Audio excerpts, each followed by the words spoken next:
Cleveland.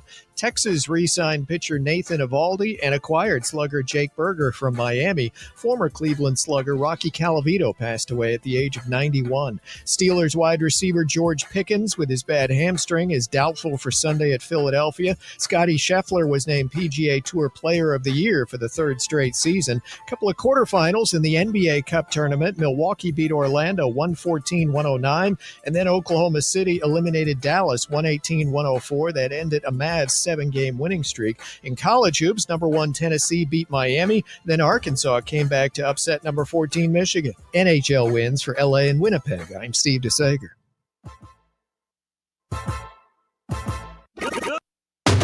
You get a lot of junk in your inbox. This one, not junk at all. 1620 the email. Exclusive content, contests, other stuff probably. Subscribe today at 1620thezone.com. Your Omaha area forecast from the Godfather's Pizza Weather Center and KETV News Watch 7. Breezy and much colder Wednesday as northwest wind gusts 20 to 30 miles per hour throughout the day. Expect sunshine in the morning, but wind chill values in the single digits. A few more afternoon clouds, highs in the mid-20s with feels like temperatures in the teens. I'm meteorologist Sean Everson from KETV News Watch 7. 1620 The Zone. Traffic. From the Pyramid Roofing Time-Saving Traffic Center. Good morning. Hope your Wednesday's off to a great start. If you are heading out early this morning, roads in the metro in pretty good shape from yesterday's snow. Not much left over. Pretty dry for the most part, so shouldn't run into any adverse road conditions. Some flurries late last night into early this morning, but nothing that is sticking. As updates come in, I'll get those to you. Just stay safe and wear that seatbelt. I'm Peter Krenzer. Cross Stream Brewing Company, the official sponsor of One Beer Friday on 1620 The Zone. Cross Stream Brewing Company, always evolving, trying to make every beer enjoyable, drinkable, and leave you asking, what are they going to do next? Join them at the original location in La Vista, downtown at their DraftWorks location, or be the hero at your holiday get-together when you bring Cross Stream Brew with you. Find out what's on tap at crossstreambrewing.com. Cross Stream Brewing Company, where beer is never boring. Ho, ho, ho, mateys. Captain Claus here, announcing the Funplex Disney Season Pass sale. Save $50 on a whole season of fun. Plus, enjoy season pass holder perks and discounts. And you'll be ready to slide, race, and brave my all-new shipwreck chutes coming in 2025. Oh, this Treasure O savings sails away on Christmas, so don't miss out. Set your sights on fun-plex.com and get those passes today. Ho, ho, har. Okay, I have to tell you, I was just looking on eBay where I go for all kinds of things I love, and there it was. That hologram trading card. One of the rarest, the last one I needed for my set. Shiny like the designer handbag of my dreams. One of a kind. eBay had it, and now everyone's asking, ooh, where'd you get your windshield wipers? eBay has all the parts that fit my car. No more annoying, just beautiful. Whatever you love, find it on eBay. eBay. Things people love. No two people learn the exact same way. So how did Babbel become the award-winning language learning app? We thought of you. All of you. Take Sierra. As a visual learner, she uses Babbel's wordplay videos. Today I'll share a quick lesson on shopping in French. Merci beaucoup. Keith is a be in the room with real people kind of learner. So he loves the live online classes with our language experts. Okay, class. ¿Vos está pronto? Estamos prontos. However you learn, Babbel makes it easy. Try Babbel for free at Babbel.com. BABBEL.com. Hey, Mavs fans, Omaha Hockey is back at Baxter Arena this Friday for Toga Night. The Mavericks host Lindenwood at 7:07 p.m. Get your togas ready and purchase your tickets today at omavs.com/tickets. I'm Omaha Athletic Director Adrian Dow, and I want to introduce you to 3 Omaha schools that are playing a vital role in keeping our community strong. We serve nearly 600 pre-K through 8th grade students, most of whom come from disadvantaged neighborhoods. These students receive a values-based education with the family support they need. I'm a proud member of the CUES Fund Board, which supports the CUES school system. To learn more, go to CUES Schools, that's CUES schools.org. Prescriptions require an online consultation with a healthcare provider who will determine if appropriate. Restrictions apply. See website for details and important safety information. Subscription required. Price varies based on product and subscription plan. Hi, I'm Dr. Peter Stahl, board-certified urologist and senior vice president of men's sexual health at HIMSS. In my 12 years of practice as a reproductive urologist, I've helped many guys with ED, and it has never been more convenient to treat than it is right now, thanks to HIMSS. It really wasn't easy before. You had to take time out of your day, come to a physical office, and see a specialist like me in person. Now, through HIMSS.com, you can get world-class sexual health care and a full range of treatment options for ED through a 100% online process. It starts with a free assessment from a medical provider licensed in your state who can determine if ED treatment is right for you. If prescribed, your medication is shipped to you for free. So don't wait. Join the hundreds of thousands of guys who've gotten help for their ED through HIMSS.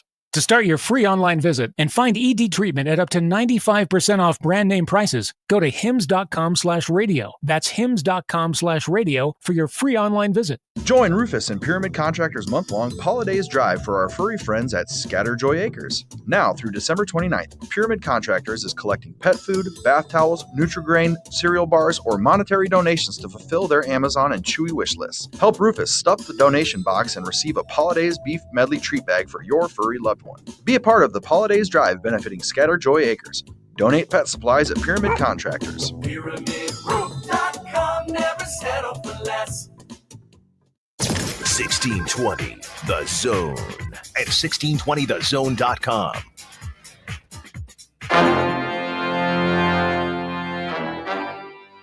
Live from 50th and Capitol Avenue in the Big O. This is Gary and Matt on 1620 The Zone. 1620thezone.com and 1620 The Zone TV.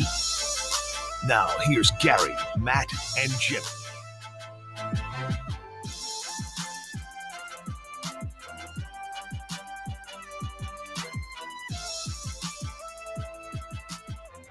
All right, good morning, everybody. Welcome in on a Wednesday. Time to get your hump game right. You got a good hump game? I got the best hump game. Really? No, not really. It is Wednesday, middle of the week. What a week, huh? It's been a good week. Not lacking for things that are going on, whether they be inside this building, outside this building. Husker Nation got agitated again yesterday. Not bad. Not a bad way for you to start on the Gary and Matt show. I talked to you yesterday. Thank you. For 4 hours, yes. Yeah, exactly. Thanks for reminding him. Young kids these days, they just forget. We were texting yesterday, and I asked you, like, most of the time that we talk, whether it be from mouth to mouth or text to text, it's a lot of awkward. It's a lot of sarcasm. It's a ton of. It's a little bit. It's a perfect amount of sarcasm for you because there's no such limit of sarcasm when it comes to communicating with Gary Sharp. No wonder we get along. But for me, it's a little bit too much sarcasm. But we had actually a legitimate text conversation, and I asked you a nice question, and you gave me a very nice answer. It's the most cordial we've ever been in communication. I was like, is this the most like, is December typically like this, like for you? Oh, okay. You know, and you were like, no, not really. Like you've been through head coaching changes, Yeah. and that's crazy. And I've, my first year reporting on this beat was a head coaching change. So I was right there with you. And I remember listening to you during that time because you guys were just a tornado of information and all these rumors and Thank whatnot. you. No, you guys were very good. I think you were on with Hanley at the time, or were you still on Damon? With Damon. And it was listening to your show. So anyway, but this week has been an incredible week for me to come on and start with you on the show because I was a little worried starting in this month, just being like, what the hell is going on in December that we're really going to talk about to put on quality shows to like have enough people to actually buy in to continue to listen to the stupidity that you and I put on the radio for 4 hours. But it's been one hell of a... That wouldn't have been the word that I would have chosen. But I've kind of liked it. It's stupidity as in like fun. Not in stupidity as in like it sucks. But see, not everybody gets the sarcasm. Well, maybe they should start getting it. I mean, I agree with young Matt here. He's right. That's a strong point. Yeah. Get on the same page. Stop listening to everything so closely. Yeah. Just be free. Yeah. I had a. You know what? I like that. Let just be free. Let it hang out. Just there. let it loose. Just kind of, There's not a camera on me right now because I can't get to StreamYard yet. He's coming. Yeah, we which promise. is it working today, Jimmy? I believe so. I haven't. All right. Let's see. No, but I actually someone wrote an article about me. We're believe it or back. not. And Really? yeah, Like recently? it's gonna be. We have to take. They're waiting for us to take pictures, so they can like use it as a Like a press release or an not a article? press release per se, just like a feature, just like a Nice. Yeah, Congratulations. No, it's by a student at the College of Journalism, so it's like it's not like a big We deal. were thinking like a byline of a major publication. no, Tom writing no, something. not yet. But there is one coming. Just send him a selfie. And one of the things they asked was like, oh, what do you want the show to be? And I was like, we're going to talk about sports, and like, I hope that people. I don't want this to sound condescending. Like, I hope that people, when they listen to us, they learn some things, or they're just things that they pick up that maybe they didn't know before from your expertise and my slightly lower expertise. And but the number one thing I said is just have fun. We just have fun. We spent an hour on chili and cinnamon rolls my first day of working here. Mm-hmm. So there you go. And that's what you did last night? Mhm. Did you accomplish it? I did it.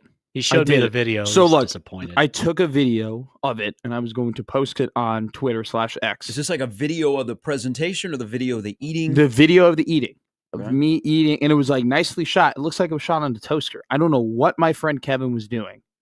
I mean, it's like scraggly. Do you not like your friends? I talk a lot of crap about my you friends. do. I mean, I am like s- your friends. I don't even know them. I'm surprised that when you go back to Lincoln, people are very concerned, by the way. They're like, nobody that works at NRG Media in Omaha actually lives in Omaha. They're like, man, that drive will wear you out. I'm like, Jesus, Bishop's been doing it for years. It's not necessarily for me the difficult. The drive isn't that difficult. It's the sleep and like the getting to bed, because when I get to bed, I'm not wired really to wake up at 4 o'clock. So I'm like stressed that I have to wake up that early. And so it's like I never really go to bed because I have a lot of anxiety about whether or not I'm going to get up. And so it's like that's what's been difficult. Like I have like a double shot of coffee right now because I need it because I slept terribly last night. But took the video of the chili and the cinnamon rolls. It was good. All right, we'll save your whole breakdown of becoming a Nebraskan. Sure. But yeah, I make fun of my friends. Do you But not see- make fun of your friends?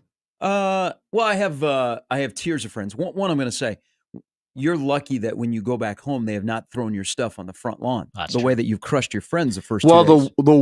the one friend that Shout I out did Matt's crush, friends. he doesn't live there anymore. So what's he gonna do? He doesn't have any. But you're taking advantage and crushing the guy that doesn't live there. Yes. Okay, but the I'm other guy- taking the yeah. cheap shot. Yeah. Okay, all right. He Yeah, can't yeah. defend himself. No, he can't. He came over that night. When you come home, he's not waiting at the front door to go, Matthew, we must No, let's Kevin won't say it. sit on the couch. Kevin won't do anything. I Kevin's have my tiers of like bougie friends. Sure. Ooh, I like this. And then I have my tiers of Neanderthal friends, and Shout they're out actually in my Neanderthals. phone that way. Now, Do you have 2 phones? Are you a 2-phone guy? no, I'm not a 2-phone. Really? Why would I You be? No, haven't made it yet? You're not a 2-phone dude? I would not want 2 phones. That requires a lot of work. I barely answer my one phone. Isn't the guys who have 2 phones are a little pretentious, right? The phone to me is an inconvenience. What like the extra phone or just having a phone? Period? Just having a phone, period. Yeah, I guess you did Feel grow like I up got in it. that era of not having phones and no internet. You'll be glad to know I don't have a landline. How was the Great Depression? You know what? It was a little bit tough, but I thought it has molded me right now the way that we were able to make it through, especially like the cold weather outside. Because when we were standing inside for the soup line, Yeah, the cheese and bread, sure. like cheese. like I think I persevered. I have a lot of resilience. You are a resilient human. So when we went through that, you know what I mean. You form opinions on how you look at sports when you go through 2 world wars, like myself. Yeah, and, So- and Babe so- Ruth, your hero. Yeah, and then it was a sad day when Lou Gehrig. Yeah. I thought about going to Yankee Stadium that day. Did you? No, I couldn't make it. Were you selling papers on the street? Trying No. to make it. Here, grab your paper here. Grab your paper. No, I can't remember what I was doing back then. In 1933. I might have been with an ear to the transistor. Yeah. See, old Curly steps up the bat here. All right. Welcome into the Big O, the car wash and coffee shop capital of the world. Really? Well, you don't live in Omaha, so Not yet. You don't know. Also, But soon you will. Shout out to one of the coffee shops, Scooters, because the Scooters Bowl is 1 week from yesterday. Hey, and that is their promo pack that will open a little bit later. How do you feel about bowl games in general? Are you going to be watching a lot of them? Or I like football. I like gambling. Yeah, I think outside of the playoffs, gambling will save the bowls. Hell yes. I agree. But that's a great take, actually. But here's football. So I like football, and like when we get to March and April and May and June and July, we won't have football. So I'm going to embrace as much football as possible. I mean, I can't wait for the FCS playoffs. We got North Dakota State, South Dakota are all involved. Good night last night for Summit League basketball. Down goes Butler at Hinkle. Wow. Butler's in trouble. Yeah, my Grizz lost last week. Butler played Northwestern really, really tough. Yeah, they've lost some bye games this year. Really? Yeah, they're struggling. Hell of a day for college basketball yesterday. It was a good day for college basketball. It was fun. I was watching Michigan, Arkansas from the Garden. After having an emotional moment where one thing they do with the Jimmy V Classic in between games, they always replay Jim Valvano's speech, which I can't believe that Coach Valvano has been gone for 30 plus years. But I was watching Michigan, Arkansas, and then I flipped over. Sure. I was jumping around last night. Dince.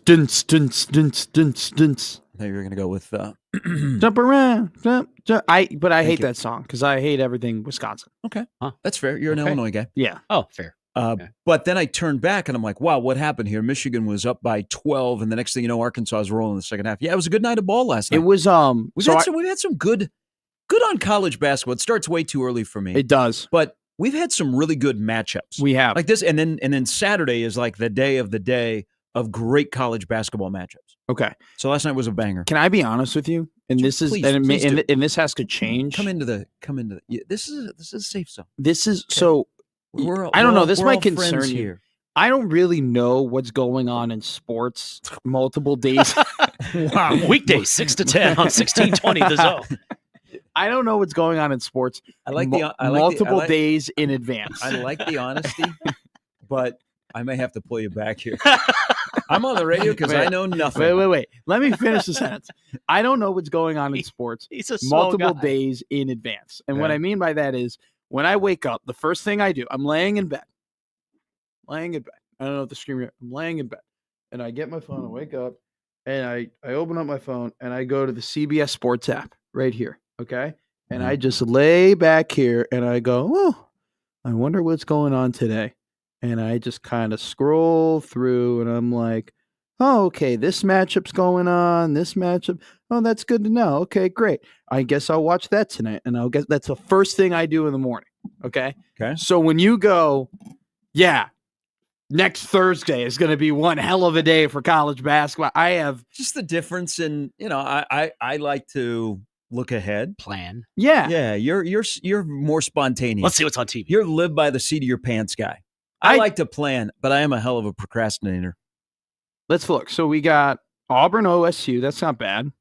Tennessee, Illinois. That'll be a heck of a matchup. Number one Tennessee and Champaign. Yeah. After Illinois beat Wisconsin. By the way, Champaign was rocking last night. They hate Wisconsin. They beat know. Wisconsin 9 straight. Marquette Dayton will be a sneaky good matchup on CBS. Dayton's got a good team. Greg Gard hasn't won a game in the Big Ten yet. This season so far. Yeah. Creighton, Alabama. SEC Network. What a joke. Thank you. What a joke. SEC Network is not a joke. Sorry, Dari. But that game. On the SEC Network is a joke. Yes. I agree. But that is a college basketball problem when you have, especially early in the year, when you have so many good teams and you have so many good games going on. It's tough to schedule, and especially with football going on too. But one team was in the Final Four, the other was in the Sweet 16 last year. You're not going to get any pushback from me in that regard. I mean, that is a travesty. But no, that will be a very good day of college basketball. So you were talking about the Arkansas-Michigan game. I had the triple screen. I wasn't going back and forth. I had the computer down, Wisconsin, Illinois. I have YouTube TV. I love that double box you can do. And when you have quad, I like a quadder. I don't do quad. I do double, and sometimes I'll do triple. But I like to do a double because you can kind of switch back and forth on the sound. So anyway, DePaul Providence on the left. Nobody at that game except Providence fans. I know. But when DePaul starts winning, Wintrust Arena is a nice. If they start had a winning. chance last night, lost in overtime to Providence. Terrible. My buddy who went to my high Mhm. school, he's the one who missed the game-winning shot in the second half, and Oh. then that layup at the end of the game by Hopkins to like kind of seal it. He was the one guarding him. Tough day for Troy. And on the right side was Arkansas, Michigan. I was watching probably most of Arkansas, Michigan. Michigan might be the softest tall team I've ever watched in my entire life. They got 2 7-footers, a 6'10" guy, a 6'8" guy. The smallest dude on the floor is 6'3". Do you want to guess where they rank in the country in offensive rebounding? Not very high. They're 197th in the nation. Now, I think they're a better team with Dusty May, but I do too. They have a not a flawed roster, but he's going to be a problem in the Big Ten. Maybe not this year, but I was impressed by their start. I was impressed by DJ Wagner in the second half for Arkansas. Oh, I almost $1,000,000%. I almost forgot that Calipari is at Arkansas. My buddy said that to me. We were watching it together, and he's like, I saw Calipari on this, and he's like, shook his head. He's like, what am I watching? They got that, I'm blanking on his name right now. Michigan does that Jalen tall. Rose, Chris Webber, No, Ray no, Jackson, no. Jimmy King, No, Juwan Howard. No, Rob Derek Pelinka. Wolf. Danny Wolf. That's 7 foot. Danny Wolf's a dude. Dude, like, I understand he's older. I understand that he was playing the Ivy League. I Well, understand. you hate old people. No. Yeah, you've already crushed me for being old. I've never crushed you. I didn't crush you.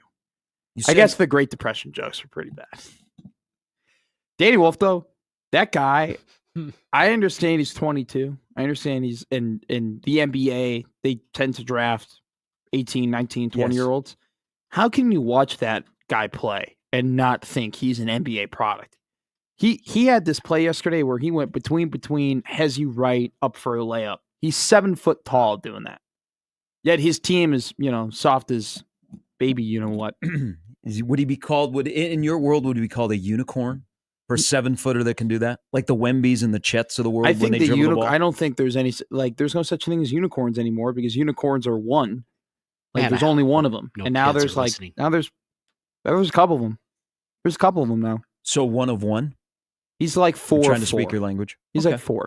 Okay. All right. Coming up on the show, the lineup brought to you by the referees at John Higgins Weather Guard. Jay Morrill stopped by. Brandon Vogel from counterread.com. And we'll take your calls this morning on your angst of John Butler being promoted to defensive coordinator. That was the plan. The plan was executed yesterday, maybe a little bit quicker than we would have thought. But Credit to you. Yeah, good call. Credit to you. You Well- had it all the way. You told. I mean, you Well, kind I thought if Phil Snow remained, Phil Snow would be a mentor for John Butler. You said it to me a week ago off air. You told me you were like, "Hey, this is it. This is going to be him." So you didn't say, "I'll give you all the credit in the world." You tracked that. You tracked that ball from center field all the way. So we have John Butler, Phil Snow, and Terry Braden, who is a very intriguing addition as the defensive line coach. But I know there's a lot of angst. I was going back and forth with a couple of people, but is your angst headed towards the wrong person? If you're upset with John Butler being promoted as the defensive coordinator, shouldn't you be upset at Matt Rule? Yeah. And if John Butler works out in a DC role, which I think we should have time to judge, figure out what exactly went wrong last year, why there were 3 cooks trying to figure out the defense, and was John Butler, showed up too late, had some issues in his back end, but now he's different as a DC, which I think one of the most important things is to command the room and be able to sell your vision and sell your message, and then you have the position coaches execute it. I'll give him time to judge, but if you're upset this morning about John Butler being in that role, I think you should be upset at Matt Rule before John Butler because he's the one to make the they're decision. running Matt Rule's defense. And how many guys from the outside would come in and go, "This is what I want to do, coach." And the head coach says, "Well, I like this defense because I like this defense last year. I like the way we play. That's the defense I want to run." And how many DCs are like, "You know what? I'm probably not comfortable with that, coach. Thanks for the phone call.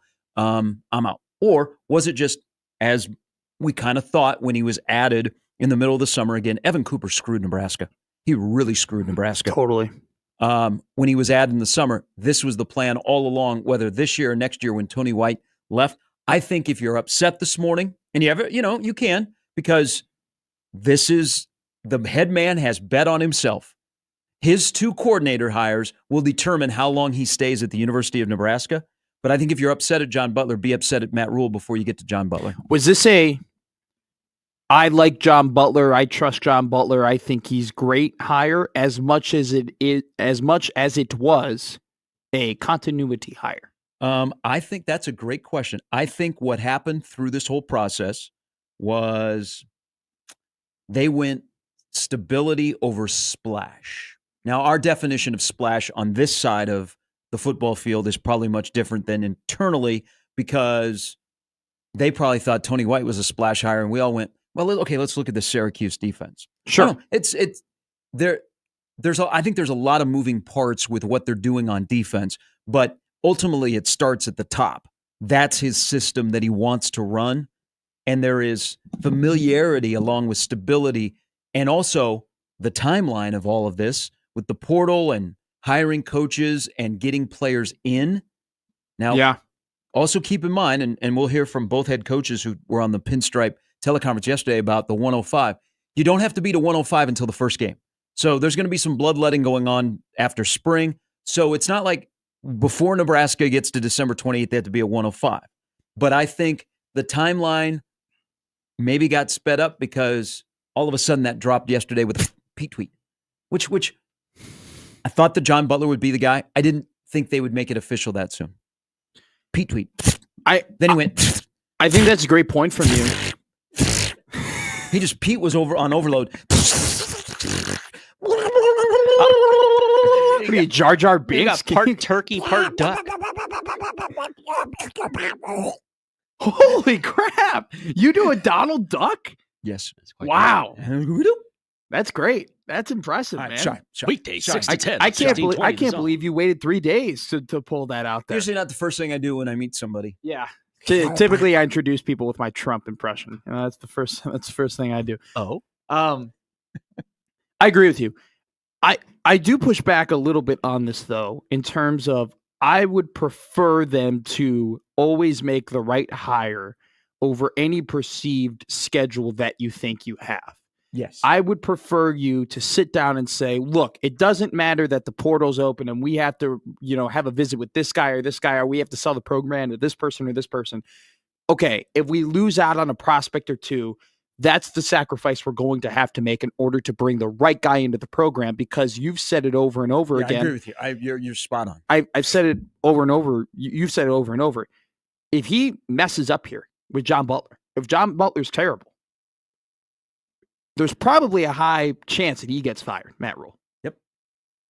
Because this league is not a league that you win games 43-42 consistently. And we're not even guaranteeing the fact that they can score more than 28 points. I like Dana, right? But his offense, 2 out of the 3 games, has not performed at the highest level you wish it had. Now, to be fair to him, I was one hell of a defense.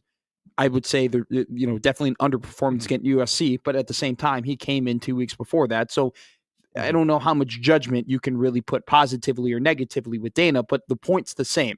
This has to be the home run hire. So when you say, I think the process got sped up because they have to get ready for the portal, I'm not really a fan of that if that sacrificed them getting the best guy they think they can have.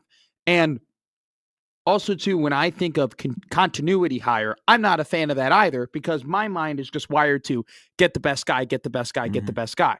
But I think when you look at what they're working with here, it was very clear that John Butler was brought in to be the guy from the second he was brought in. Yep. Because you and I both know that it was kind of a given amongst that program that Tony White was going to leave before the season began.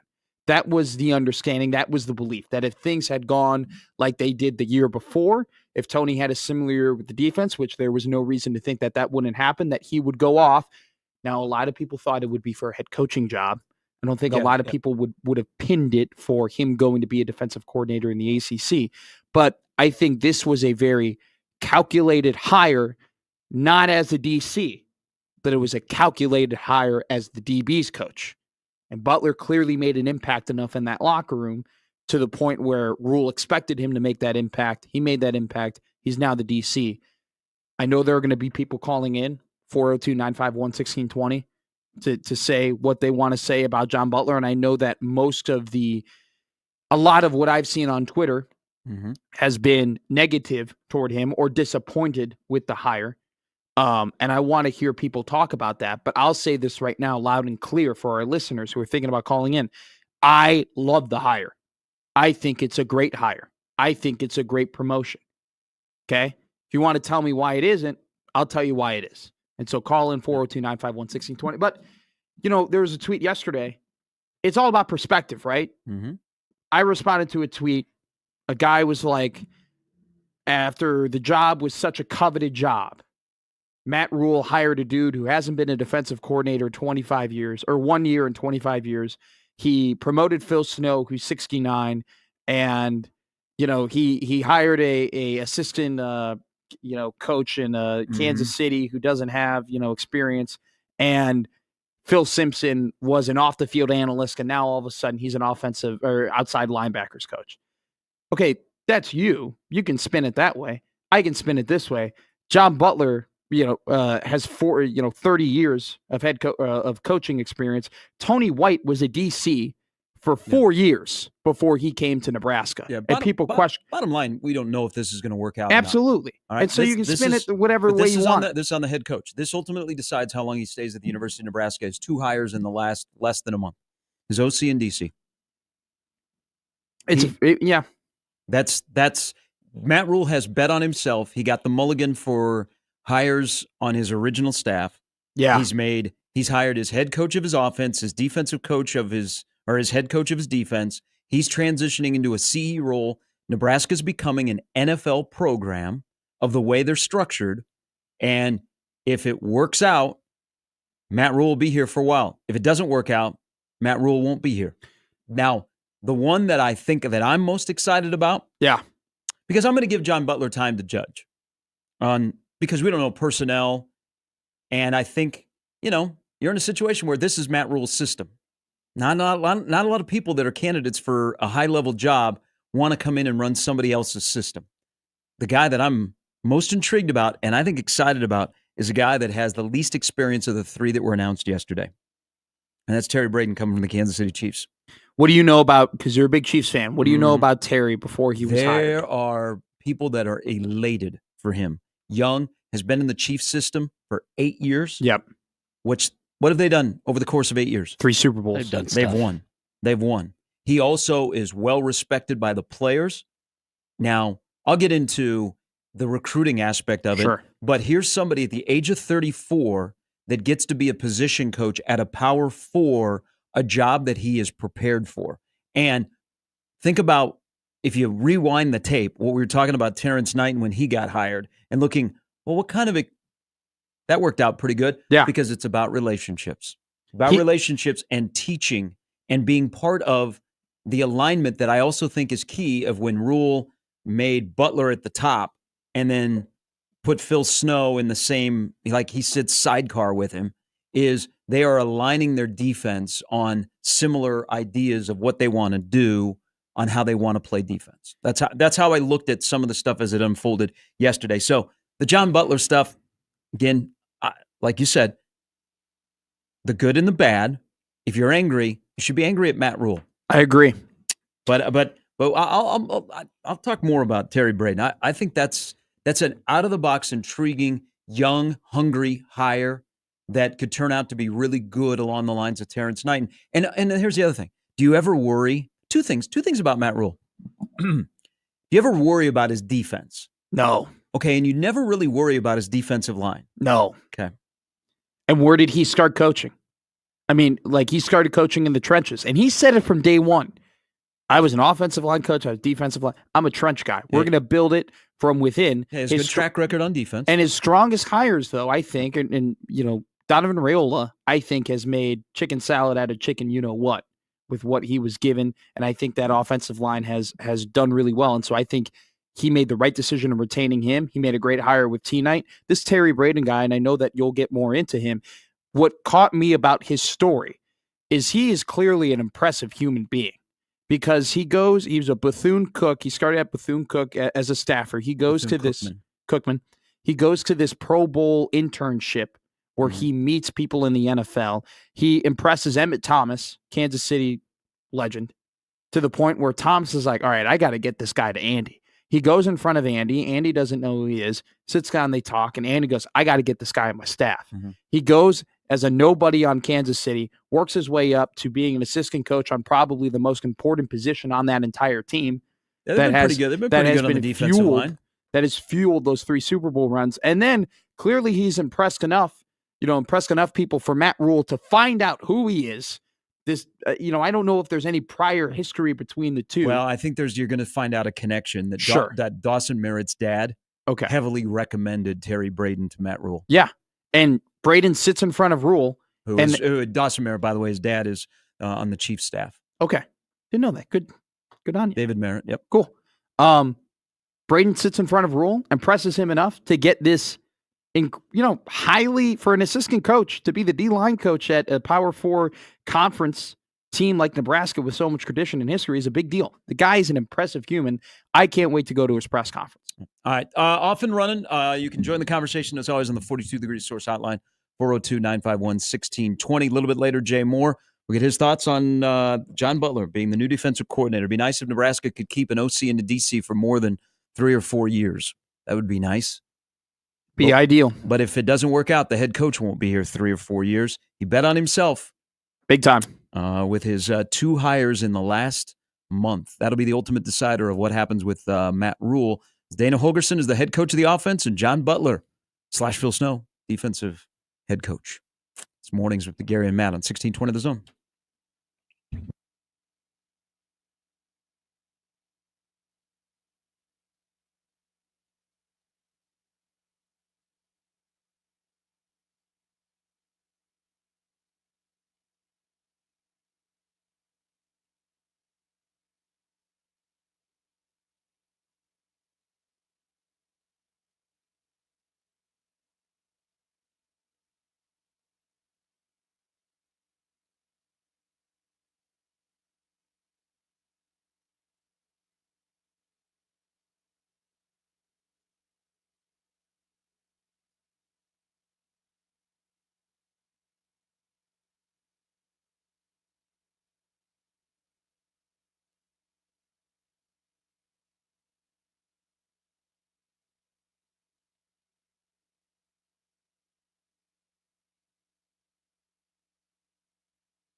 All right, good Wednesday morning. Later today, actually at 1 o'clock, the Big Ten football schedule for 2025 will be released.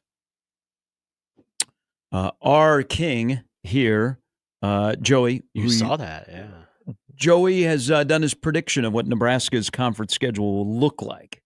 God bless him. Him and I could be hand in hand watching schedule release shows. I'll be locked into BTN at 1 o'clock today to see the 2025 Big Ten schedule released. Is there a team or a place that you want them to go to? Well, the opponents home and away are already locked in. Okay.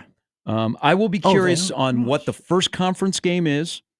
What is the last home game before they finish on Black Friday? Or the last road game, because the Black Friday game will be in Lincoln. But what will be the first conference game? What will be the last road game? And where the buys fall? And the Friday game. He even gave a Friday game in there.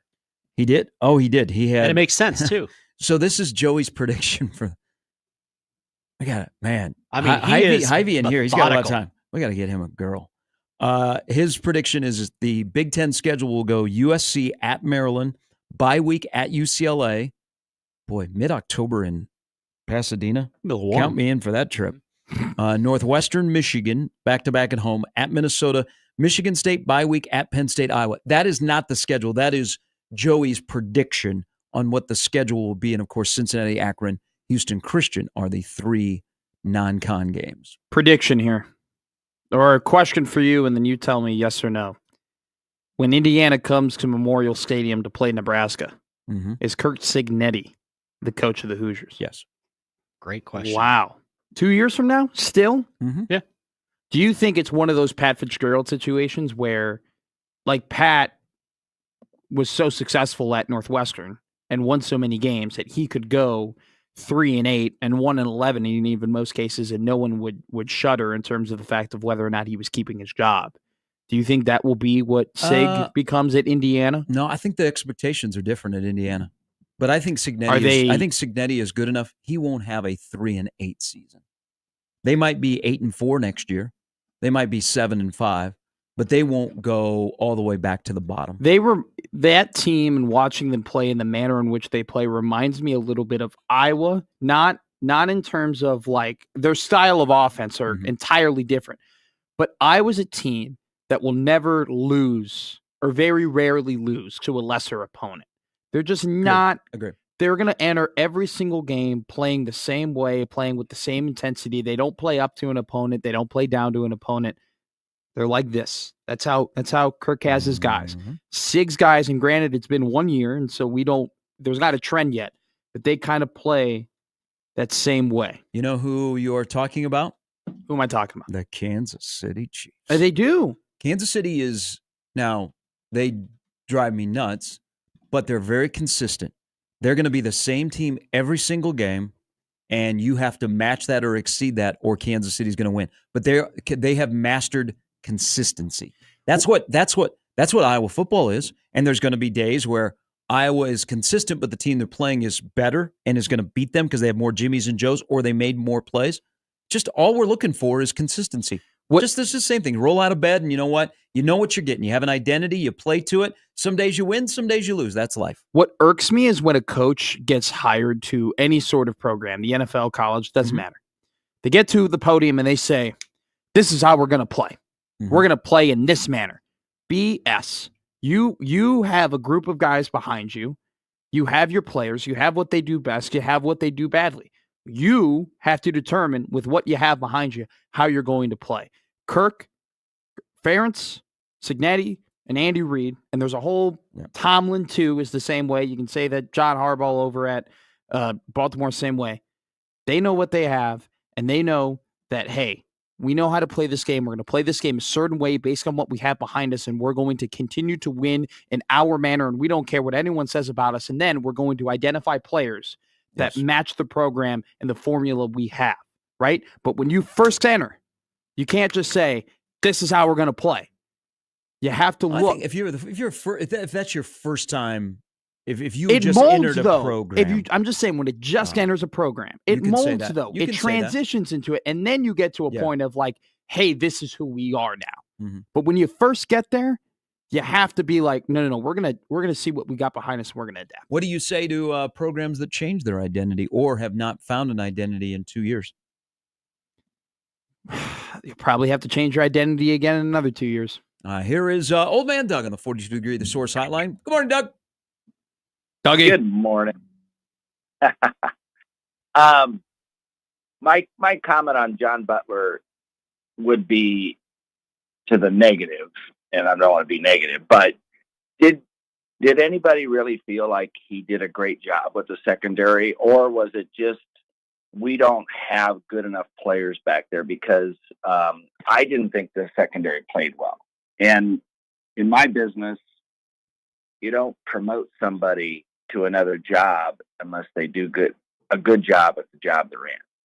So I'm not saying he can't be a good defensive coordinator. I'm just saying the defensive, I don't know if anyone would say position group that the defensive backs were either good or improved from the prior year. What do you guys think? I was expecting more, and I think they were expecting more. I will, and I'm not disagreeing with you, Doug, but I'm going to go at it from Rule's perspective. Is considering the timing when John Butler showed up, and we changed our defense on what we wanted to do. We put more emphasis on the defensive backs while this guy's trying to learn everybody's strengths and weaknesses. You have some injuries. You have some guys playing in positions where they shouldn't be playing, and you had some guys that did not consistently play to the level. But he will also say, hey, John Butler probably found Sierra right. So I think all of those things with the timing of the arrival, injuries, void of some talent back there, probably we inflated the defensive backs too much. Rules like that wasn't a John Butler thing. But there's a lot of things about the whole scope of the defense, which was serviceable and good enough to help you win more than 6 games, that we probably need to do a deep dive on why it wasn't better and why it did not mesh from the front end to the back end. But I don't think Rule went, well, that was a John Butler problem. I think John Butler became the defensive coordinator at Nebraska in the middle of July. Yeah, for me, it's I feel like we're being a little bit overly too critical, considering the fact that Nebraska's defense gave up 21 points per game. That ranked 24th in the country. They gave up 317 yards a game. That ranked 16th in the country. I understand that, with what the product that we've seen in the past here from other defensive coordinators and other teams in Nebraska, there might be a higher standard, but this still was a really good defense, and he still was the coach of a secondary of a really good defense. And if you want to, get more granular, like they gave up 214 passing yards a game. Okay, now is that all on the secondary? No, there's linebackers are involved in that, and the pass rushers involved in that, and whatnot. But it's not as if he was the defensive backs coach of a team that gave up 300 yards a game and absolutely got gashed and lost because of his team's performance. Were they great? Were they incredible? Were they amazing? No, I'm not arguing that. But I do think to say that he didn't do a good job is a bit of a stretch. Well, I look at that FC game, and that was just absolutely horrid. But is that on him, though, for Hartzog dropping an interception in the end zone? Is that on him for Tommy Hill jumping 8 inches off the ground on an obvious pick? I mean, there were plays that that were set up for them to have a good game, for them to make an impact. John Butler isn't the one making plays out there. No, at some point it's on the players, but on the other hand, I thought their coverage could be kind of soft. I felt that way for a long time, that our defensive backs play way too far off the ball and just absolute give the 7 to 8 yard outs and, curl routes, those kinds of things. But there's probably no other talent in that room, because I'm just saying, other than Sierra Wright, and he had his moments of good and bad. I don't know. He's the guy deciding who to put out there. I mean, I don't know. Was a Caleb Benning worth playing a little bit in the last game or so? I don't know. Yeah, there are. I see what path you're going down. I think there are some young players that I would have liked to see get on the field that probably, if they had to do it again, the whole redshirting philosophy, they would have changed. I also think they had some guys that played YOLO. And the frontline guy, Tommy Hill, didn't have a very good year. No. Tommy Hill didn't have a very good year. They shut Tommy Hill down. Okay, they said, we're good. We're good. Peace out. I mean, that's kind of, at the end of the day, Doug, is Evan Cooper screwed Nebraska. And Evan Cooper was probably going to be the next defensive coordinator in Nebraska. Now he's at Florida State. And he's out stage left in the middle of the summer, and in comes a guy that's learning on the fly. This is his desire to be a defensive coordinator. Again, this is on Rule. This is on Rule's tab. Rule's bet on himself with these two hires, and if they don't work out, Rule's not going to be here, and our December show in a few years will be much different. Yep. Doug, thanks for the phone call. Great call. I think I knew right away it was going to be John Butler. I mean, that was the plan. That was the plan. Even though there were names from SMU to Jim Leonard, which there's a huge fascination with Jim Leonard, and now you have a defensive back job that's open. If you're going to stick with the 3-3-5, I think you can't have your DC also coaching the defensive backs because 5 of the 11 guys on the field are playing defensive back. So that position is open. I think this was the plan, and when he was named interim as quickly as he was, I thought, okay, he's going to be the guy as long as Phil Snow is still around. So Snow is going to help Butler. Rule is going to help the overall defense. Transition.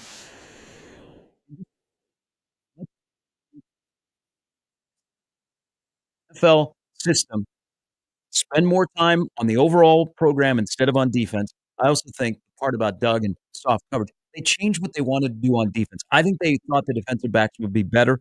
They were not consistently like they needed them. And so they went with a different kind of that quarter coverage instead of more attacking. And I agree. It came back to Burnham, and they were not built well enough to change in midseason. But they were good enough the defense was good enough at the University of Nebraska to allow you to win more than 6 football games. I'll piggyback on that. Not only do I think they thought that the defensive backs were better, I think they thought the D-line would be better.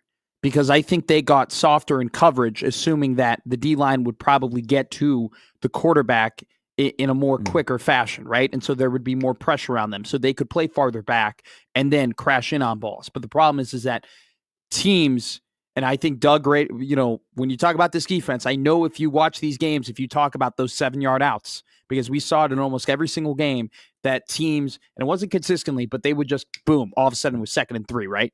So I think just in general, they thought that the defense would be better from an individual standpoint than it was. That's why you got to figure out why the 3 cooks in the kitchen couldn't make the ingredients. At the same time, though, it wasn't a sorry defense. It wasn't a terrible defense. Just we had high expectations for. All right, coming up, we'll dive more into this, and then we will go through a flurry of Zach emails on John Butler. That's to come in the next hour. Gary and Matt on 1620 The Zone.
I'm looking at the odds for the Heisman, which the voting is closed. The potential winners will be headed to New York City. The Honorable Gary Sharp, a voter. Who's asking you have to kiss to get that? Secret. Secret? Damn it. I think every media member nowadays has a vote in the Heisman. Kevin Suits has a vote. I was like, really? I used to be a voter. I'm kidding. I think Love there's Kevin. I think there's 5 of us in the state of Nebraska that have Really? a Heisman Trophy ballot. Mm-hmm. So there's one AP poll voter per sport, but then there's 5 Heisman Trophy voters? Yeah. Total? Because there's 900 plus voters, and then you throw in the Jeez. winners. Yeah. But looking at the odds this morning, I think this will be closer than the odds, but the odds say this will be a landslide. What are the odds? Travis Hunter is minus 2,600 right now. I think he will win. And everyone who says, I didn't know that snaps were a stat for the Heisman needs to shut up. All right? Stats aren't a snap or snaps aren't a stat for the Heisman when you're only playing one position. So you're but when snaps over stats guy? It's not even snaps over stats. It's value and efficiency over everything else. Travis Hunter brings an incredible amount of value because he is a top 10 wide receiver and he's a top 10 corner. And do you know what that does for Deion? Not that Deion would really use this to his advantage or anything like that, but you essentially have 2 scholarship players on one scholarship. And that helps you out. And that gives you some flexibility in the room. Also, too, I've heard multiple people come up to me and say, I'm sure there are a lot of wide receivers or corners who could probably do the same thing that Travis Hunter is doing. Then why aren't they doing it? Then tell me why in the hell they are not doing it. Why wouldn't a coach who believes, he could probably be one of our best, not only just our best corner, but one of the best corners in the nation, then why isn't he playing corner? And if it's vice versa, why isn't he playing wide receiver? And then they say, when I say that to them, they go, well, they don't want their best player to get hurt. Travis Hunter played every single game. There's no argument against it. I love Ashton Jeanty. Okay, I love it. And the only reason why that he's only a minus 2,600 favorite is because Ashton Jeanty exists. The last 10 years, you go down the Heisman's of the last 10 years, he'd be a minus 26,000 favorite. I also had an argument with someone yesterday that said the Mountain West and the Big 12 were comparable conferences. What a joke. No, they're not.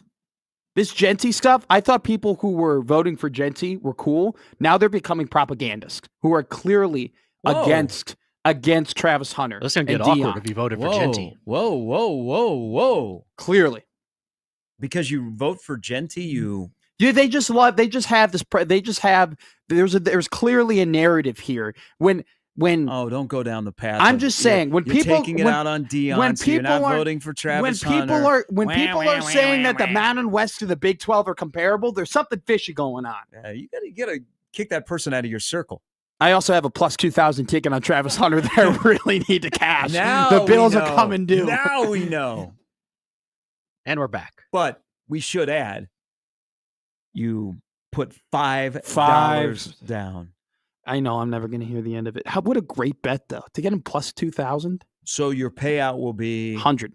Okay. Hey, nice night out of Omaha. You only have so much money. Yeah, that's $100 more than you had the day before. Mm-hmm. Cadillacs and what's it called? Guitars? Guitars and Cadillacs. Guitars and Cadillacs. Guitars and Cadillacs. You hold that C note for a while.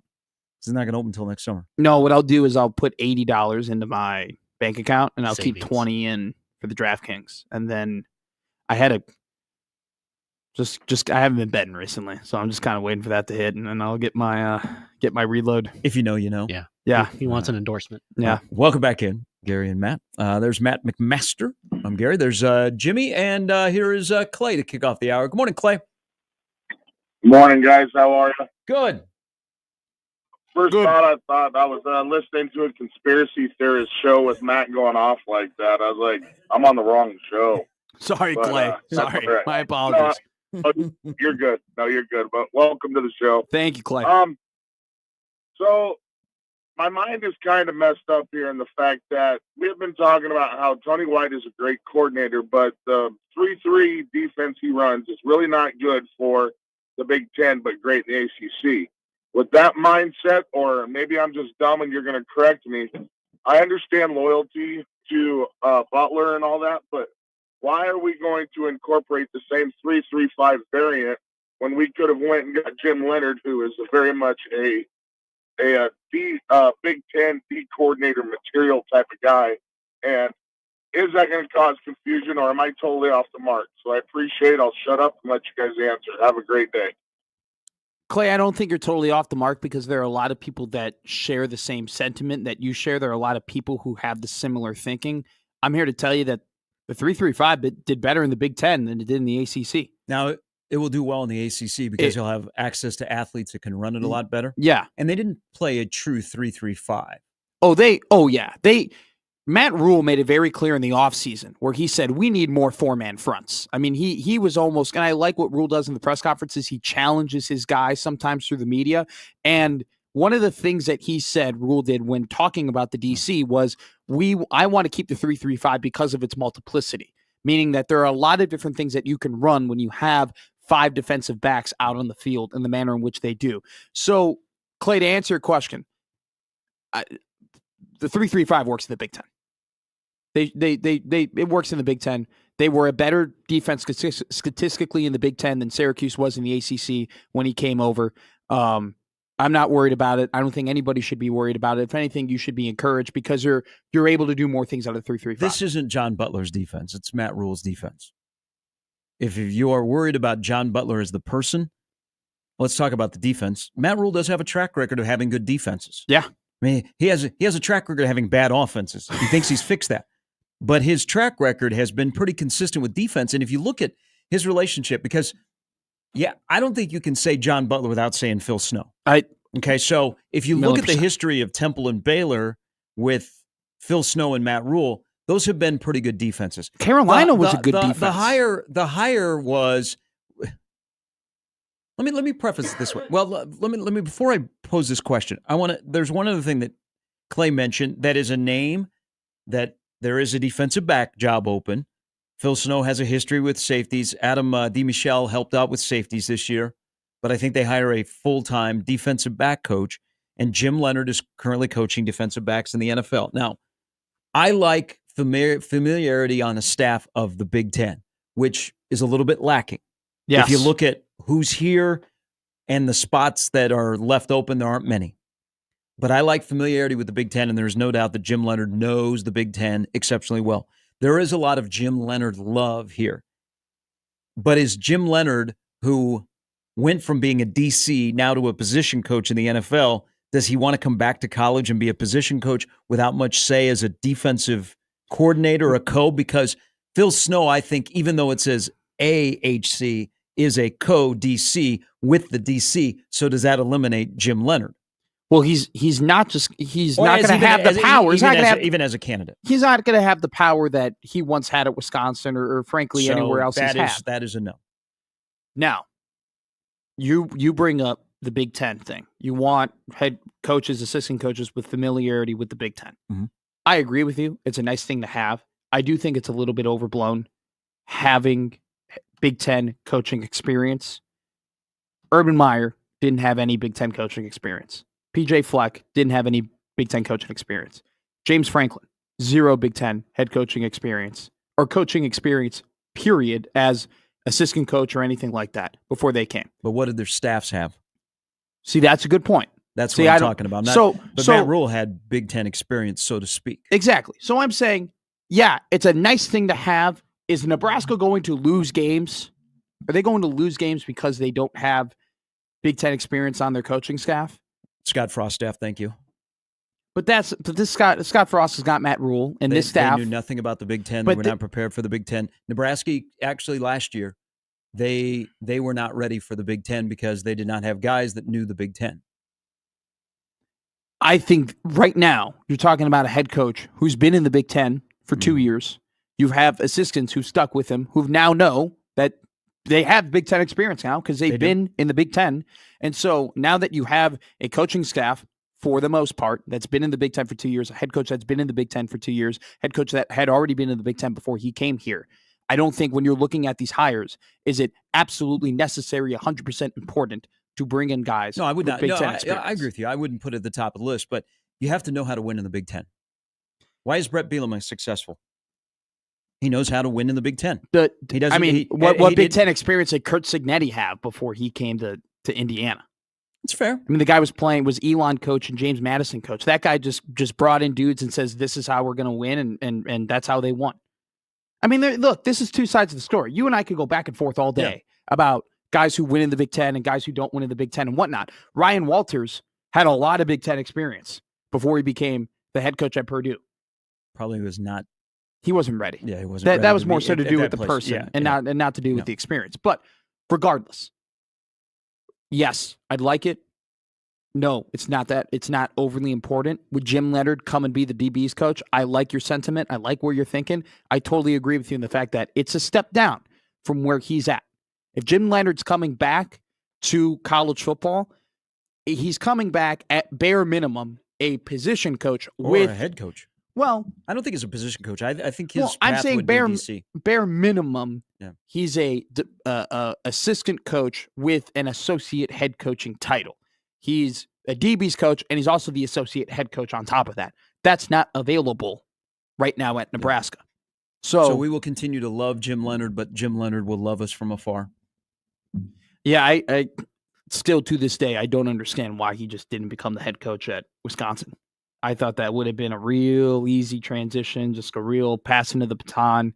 He wanted it. The players wanted it. The fans wanted it. And they hired Luke Fickell, who runs an air raid. Good luck running an air raid in Madison, Wisconsin in November. Have fun with that. How'd that work out for him? This is from Zach, who is not happy at all. Let me find. I have to go back because this was a string of emails yesterday about the hire. What did I do with this? Real quick. Mm-hmm. Are you like you've stated that this was a Matt Rule hire, that Matt Rule's bet on his guys? I don't think you've really stated whether or not you love it or you hate it or you dislike it. I don't love it, don't hate it. I'm kind of meh.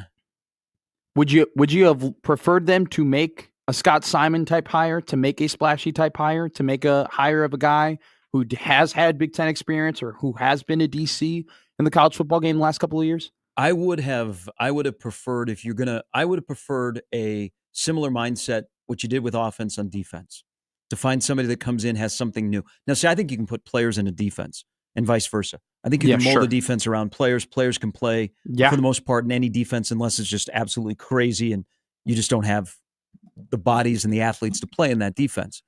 I would have liked a think out of the box, but Rule to some might be a snake oil salesman, but for the most part, he tells you exactly what he's going to do and then he does it. He told you he liked this defense. Okay, so it wasn't like, I like the defense, I like our fronts, I like the way we play. That didn't say to me that he is going to just completely turn everything upside down and go outside. Again, I'm not focused on John Butler. I'm focused on the head coach making this hire and if it works out for him. If he made, because his track record is defense. They have never really cratered in his coaching career on defense. Now, it's going to be a challenge this year because you don't know who's going to be where in terms of unproven and then haven't even arrived yet. But I don't hate it. I don't love it. I'm kind of in the middle. And I'll wait and see because I need to see players. I mean, there's no way. 1,000,000%. And I'm not going to judge. I know you kind of talked about this yesterday about, well, what happens at the bowl game? And that was before John Butler became official. We don't know. Who knows who's going to be playing? Sure. So I'm going to wait and see. I'm going to give time to judge on John Butler orchestrating a defense. But to me, a defensive coordinator's number one job is, can he stand in the middle of a room, in the front of a room with defensive players? Can he command their attention? Can he sell his message? Can he motivate them? Can he allow his position coaches to do their job? And then they're all aligned that they can put out a product on Saturday that gives you enough of a chance to win a football game. While you look for the email, Matt Rule has made some mistakes. He's made some good decisions. Him not changing the defense and going with something new, to me, is grasping on to a good decision that he made. He made a good decision hiring Tony White. he made a good decision embracing the 3-3-5 and then adding elements to the 3-3-5 that made it effective. If it ain't broke, don't fix it. There's a lot of things that are broke in this program right now. The defense and what they've been doing the last 2 years is the number one thing that hasn't been. So I'm sure that you would have liked to maybe they go to a 4-2-5 or a traditional 4-3, or maybe just switch it up. And they could play a 3-4. Sure. But how I look at it as he knows the pressure's on. After going 6-6 and starting 5-1, he knows the pressure's on. He's not willing right now to take too many risks, because to him, and I think, and I don't blame him, this is a continuity hire. This is a safer hire. You know what you're getting. You take too many risks. Stable over splash. You take too many risks. What do? You lose your job. Simple as that. Yeah, Matt Rule's made it simple on all of us, right? Very simple. Yeah, clear cut. Dana Holgerson and John Butler / Phil Snow are going to save Matt Rule, or they're going to allow Matt Rule to get to where he wants to go. I don't want to use the word save yet, because I don't think he's. I mean, do you think there's a possibility if they go 5-7 or 6-6 again, he's gone after next year? Not next year. So I don't think it's saving yet. I don't think they're save. I don't think the word save is there, because he's not necessarily hanging over a pool of invested pool of sharks. But sitting here on December 11th, looking to year 3, what do you grasp onto to say, other than, man, in year 3 it pops? What are you grasping on to say, this is going to be where it needs to be? I think they have a good foundation of young players. I think they've done a good job of recruiting through high school. And I think that despite the fact of them going 6-6, they still played every game.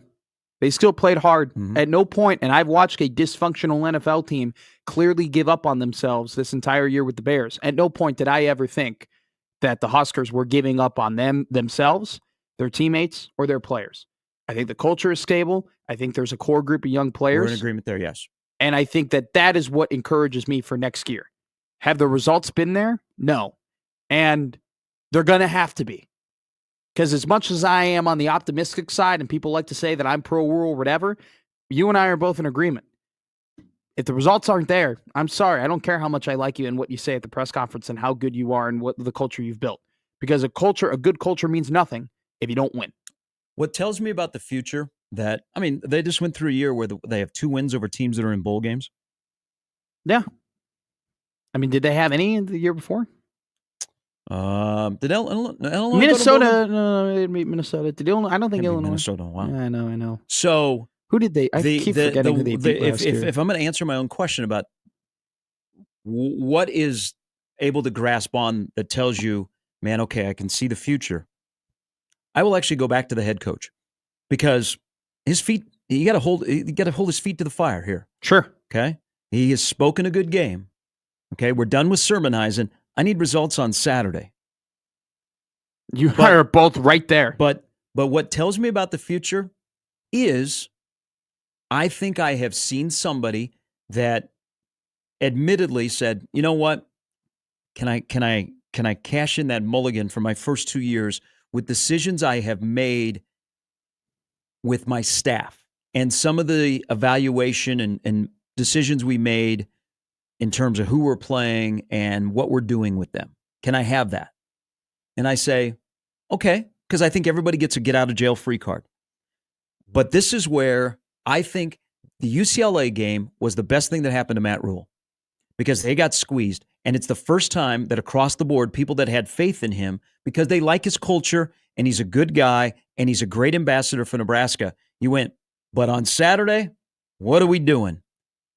He became the Temple Baylor Matt Rule that was short, was aggressive, instead of the I'm selling, because I ain't paying for Carolina, Nebraska 2-year Matt Rule. Yeah. I paid a lot of money to get Temple Baylor.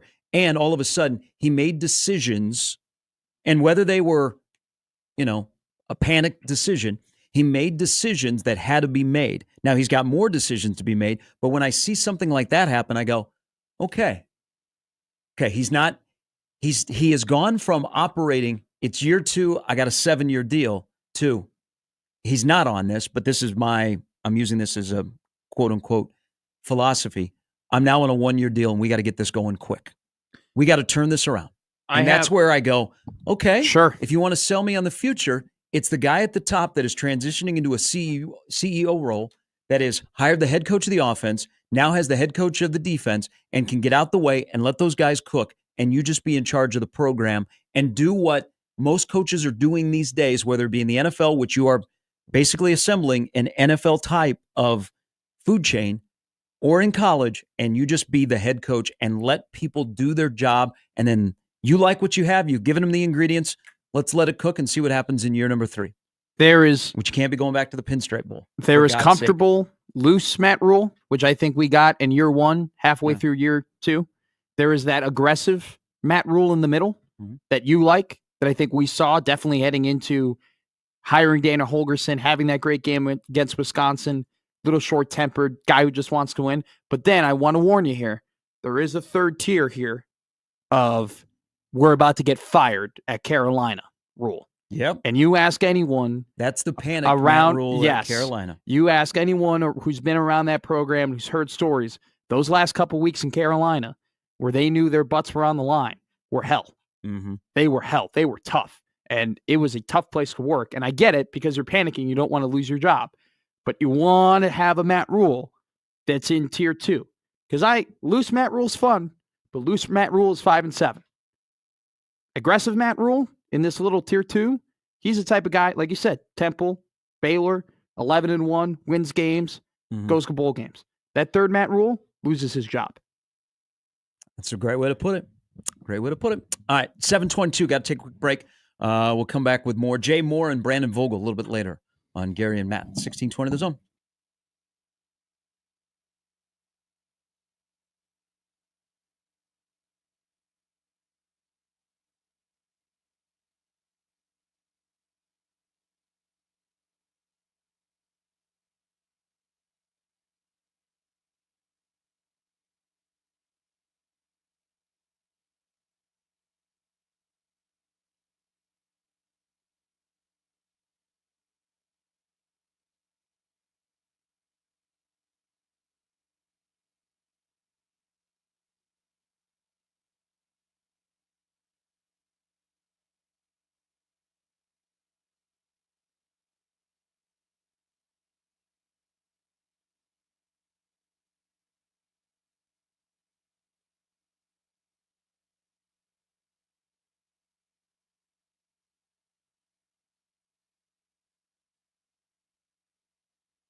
All right, welcome back in on a Wednesday.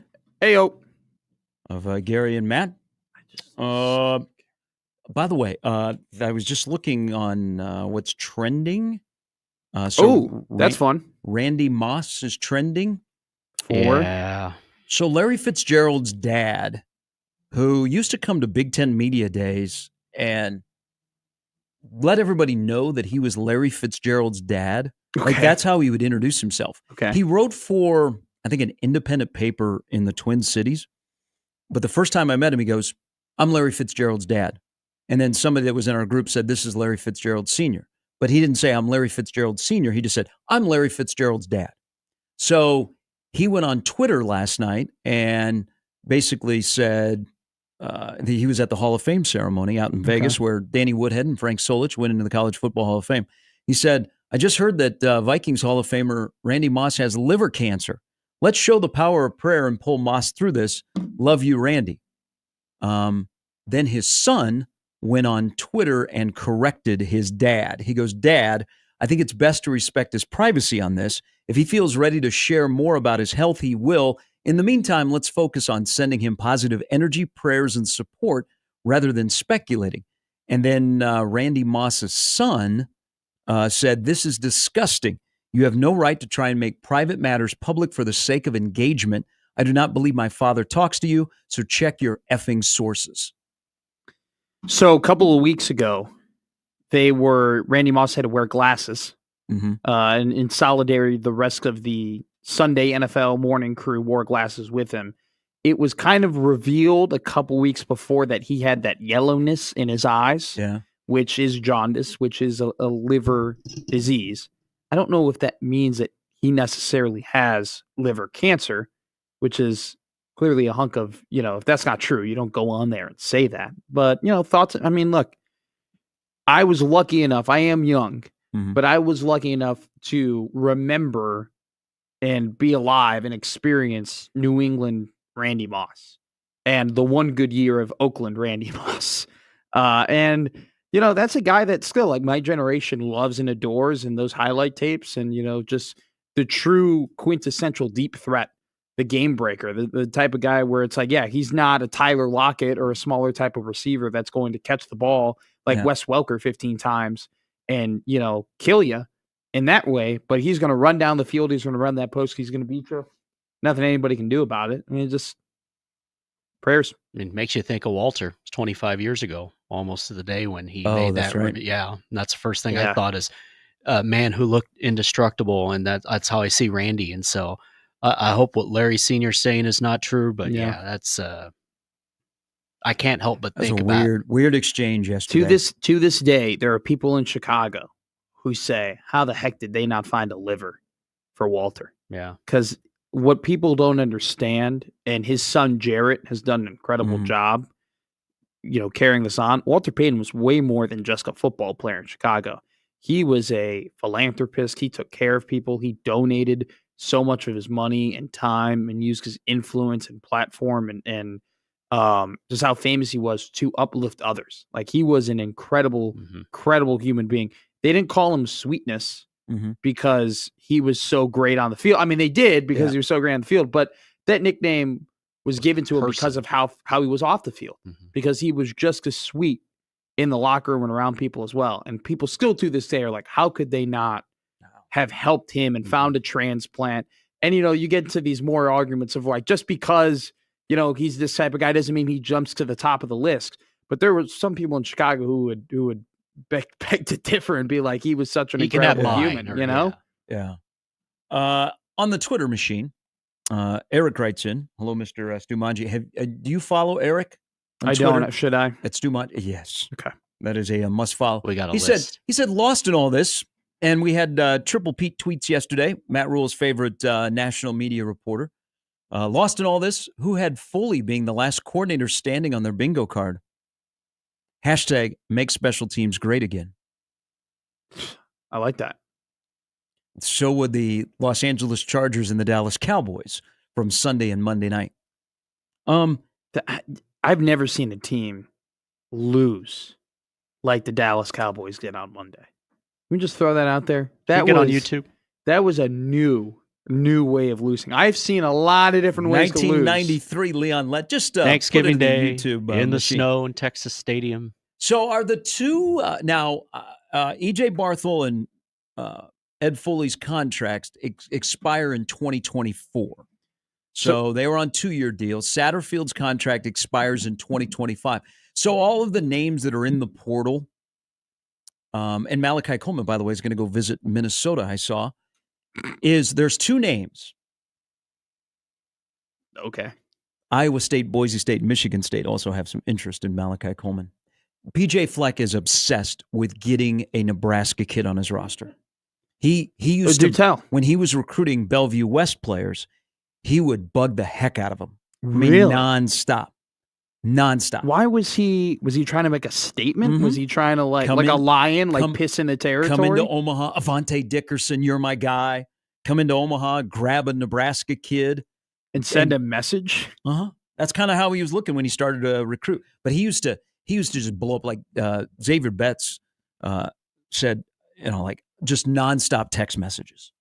So Really? Malachi Coleman will visit Minnesota. But are the 2 names around here that you're surprised are not in the portal, whether they wear a helmet or a headset, or we've not heard anything? Ed Foley and Thomas Fedoni? Ooh. Who are you most surprised by? Ed Foley. Can I give you an antidote about Thomas Fedoni? Mm-hmm. He's a heck of an athlete, and I think he's a good football player. Okay? Plain and simple. You cannot, even through the 2 ACL surgeries, you cannot deny the athleticism, the height, the strength that he has. But he scored his first touchdown against Northern Illinois. I think we were sitting together. Were you there for that Northern Illinois game? Pretty sure we were. Anyway, we were there. Mm-hmm. Scores a touchdown. 90,000 people cheering his name, celebrating. Big score. I think it was early in the game. And what does he do? He turns around. He looks at his home crowd. Oh, yeah, that's what I was just doing. Yeah. His home crowd, his home stadium that's cheering him, and goes, shushes. Mm-hmm. Shushes. Goes like this. To his home crowd. Don't miss there on the finger. That was almost like up the nostril. Puts his finger right here. Shush. Shush to his home crowd. And why was that? Why did he do that? Well, there were some people on Twitter who were questioning how good of a player he was after the Nebraska's first 2 games of the year against Minnesota and Colorado. They were questioning whether or not he was good. And for teams who always say, shut the phone, don't look at social media, don't pay attention to the outside noise, don't let people affect him. He was shushing his home crowd because people on Twitter were saying mean things about him. And from that point on, I just always felt a little bit different about him. Like clearly it's about, proving other people wrong about himself and not necessarily embracing the home crowd that's literally cheering for you right now as your team is trying to turn around an 0-2 start. Okay? Mm-hmm. That always, I don't know why. You're not alone. That moment irked me so much. So much. And I could say other derogatory things or whatever about, what that may entail. But that moment, you could take it out how it is, always bothered me. Mm-hmm. And so from that point on, I feel like the relationship was a little sour, like it was a little rocky, because there were people who were in that stadium, who were in that press box, who were like, and this is just me, who were like, really? Really? Oh, no, you are. Really? Yeah. You're shushing the home crowd? That was a moment. You're shushing the home crowd? These people live to come to these games, pay all this money to come and see you. Mm-hmm. You just scored a touchdown. Here's your platform to tell the people who are doubting you, hey, I'm here. Do a fist pump, spike the ball, do something. Don't shush the crowd. I know I sound like an old man right now, but it just always bothered me. To answer my own question, Ed Foley should be in the portal. There's probably some professional courtesy with a close confidant. You think Barthel gets extended? I think there's some professional courtesy by the professional head coach. I think Foley is a clear-cut case of sayonara, have fun in Cancun. There's professional courtesy. I think Barthel is very much there's a lot wrong and there's a lot right. There's a lot of good. There's a lot of meh. John writes in to the Equitable Bank inbox about the portal. I'm surprised that Fedoni hasn't entered the portal. I'm also surprised and worried that Corcoran hasn't been told to enter the portal. He can't take one of the 105 scholarships. You'll learn that John is not the president of the Turner Corcoran fan club. Okay. Good to know. Court got hurt. So, again, what are we doing here? Are we kind of waiting on? Is that a question at a press conference to ask, probably? What's Turner Corcoran's? Did he come? I don't think he came back to practice at the end of the year. So I don't know if he's available for the bowl game. I mean, he is a guy. Does he have another year? Probably. Mm-hmm. I don't know now with the COVID year and everything like that. All right. This is not the email that I was looking for from Zach, but this is about John Butler. He goes, Butler may in fact work. That will be despite making the wrong hire for the DC position, not because it was the right decision. It may work, but it's a gamble. Hiring an inexperienced defensive coordinator instead of a coordinator with experience is a gamble. Nebraska, with all their resources, with all that Big Ten money, should not be gambling on unproven assistants/coordinators. When you're at the roulette wheel at the casino in Vegas, if you bet the mortgage on red, you may, in fact, get lucky and end up winning. But that doesn't mean that it was a good decision. It's a gamble. Nebraska is not in a position that they should be gambling on these hires, but that's what they continue to do. And after a decade of garbage from this program, this is what I am fed up with. It's another case of let's roll the dice and the fans will have to live with the consequences. From 2018 to 2023, the years that John Butler was the DB's coach for the Buffalo Bills, in that 6-year span, they let up the fewest passing yards per game. Okay, they let up the few passing allowed per completion. They gave up the fewest passing yards allowed per attempt. They gave up the fewest touchdown passes allowed. They gave up they had the lowest opponent passer rating and passing first downs allowed during that time. Every passing statistic in that span from the Buffalo Bills, where John Butler was the defensive backs coach, was the lowest. When he was in Houston from 2014 to 2017, during that time, they gave up 238 yards per game through the air. That was the fourth fewest passing yards. You can go all the way back to when he was the special teams coordinator at Minnesota. In 2009, they ranked 6th nationally in punt returns and 9th in net punting. They were 15th in kickoff returns in 2008, 24th in kickoff returns in 2007. Wherever this guy goes. So you're saying that he should have been the special teams coordinator, not the DC? No, but I'm just saying, wherever John Butler goes, his teams have success. His units have success. From 2014 to 2017, the Texas secondary was incredible. The Bills had the best secondary for 6 seasons when he was their DB's coach. He was at Harvard. They went 10-0 when he was there. The guy he's successful. He wins. You don't just stick around in the NFL for 10 years because you're a nice guy. Now, I would caution a little bit from my perspective of comparing the NFL to college, but there are some times if you can just teach what the defensive coordinator's plan is and develop guys, then you can do that wherever. So I'm not going to go all crazy with the numbers in the NFL where he was successful with the Bills and he was up to be their DC. So that's something because the talent is different from NFL to college, but he may be just a guy that can coach. Here's the way I look at this. And from the first hour, you know what my opinion is on this hire. If John Butler had never come to Nebraska and Nebraska had an open for their DC and we didn't know John Butler, he had no Nebraska 1 year as a defensive back coach, and Matt Rule had an opening as a DC, and he hired John Butler straight off the Bills staff, would we look at this hire differently? Yes, 1,000,000%, without a doubt. But it's why this hire is acceptable, because he was the defensive backs coach, this season, and he was here in this program, and he does have familiarity with the defense. And if he wasn't a defensive backs coach, we would be talking about Evan Cooper being the defensive coordinator of this team. That'd be correct. I just want to say, too, when he was at Penn State, DB's coach, and then he became the DC, they ranked 16th nationally in scoring defense, and they were 28th nationally in passing efficiency ratings. Now, Okay. I'll give you a homework assignment in the next hour. Cool. Is because John Butler and Phil Snow are together. I think this isn't a John Butler only. Phil Snow is a big part of the defense, like in helping the defense. And probably Rule will explain kind of like what does a Phil Snow day-to-day look like as an associate head coach, assistant head coach, or whatever the official title will be when they officially announce him. Is your homework assignment for next hour is look at the Rule, when Rule outside of Carolina, so erase NFL, when Rule and Snow have been together at Temple and Baylor, what their defenses have looked like. In terms of what? In terms of statistics or in terms of total defense, scoring defense? That's going to be a havoc, tough homework assignment. Plus minus takeaways, like yards per play.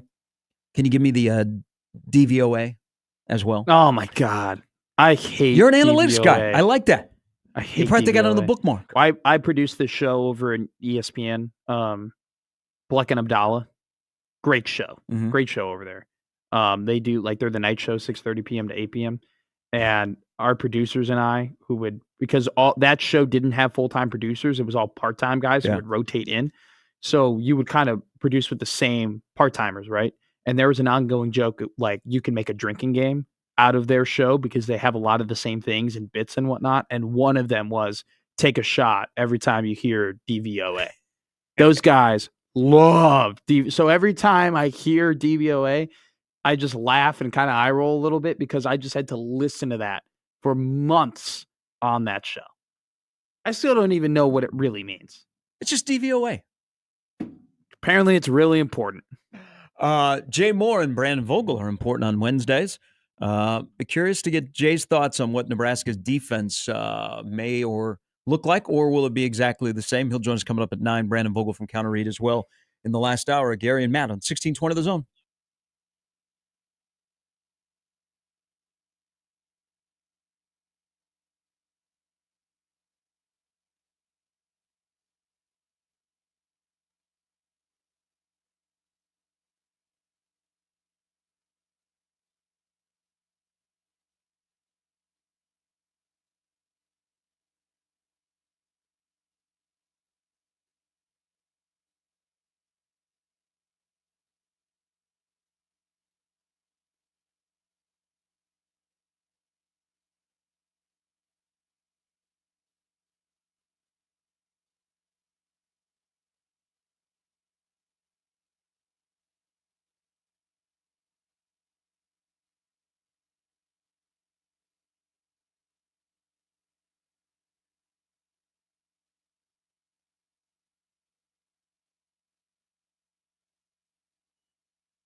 All right, Gary, Matt with Jimmy on 1620 The Zone. Hello to all the streamers, the appers, the emailers, the texters, everybody that is consuming the program.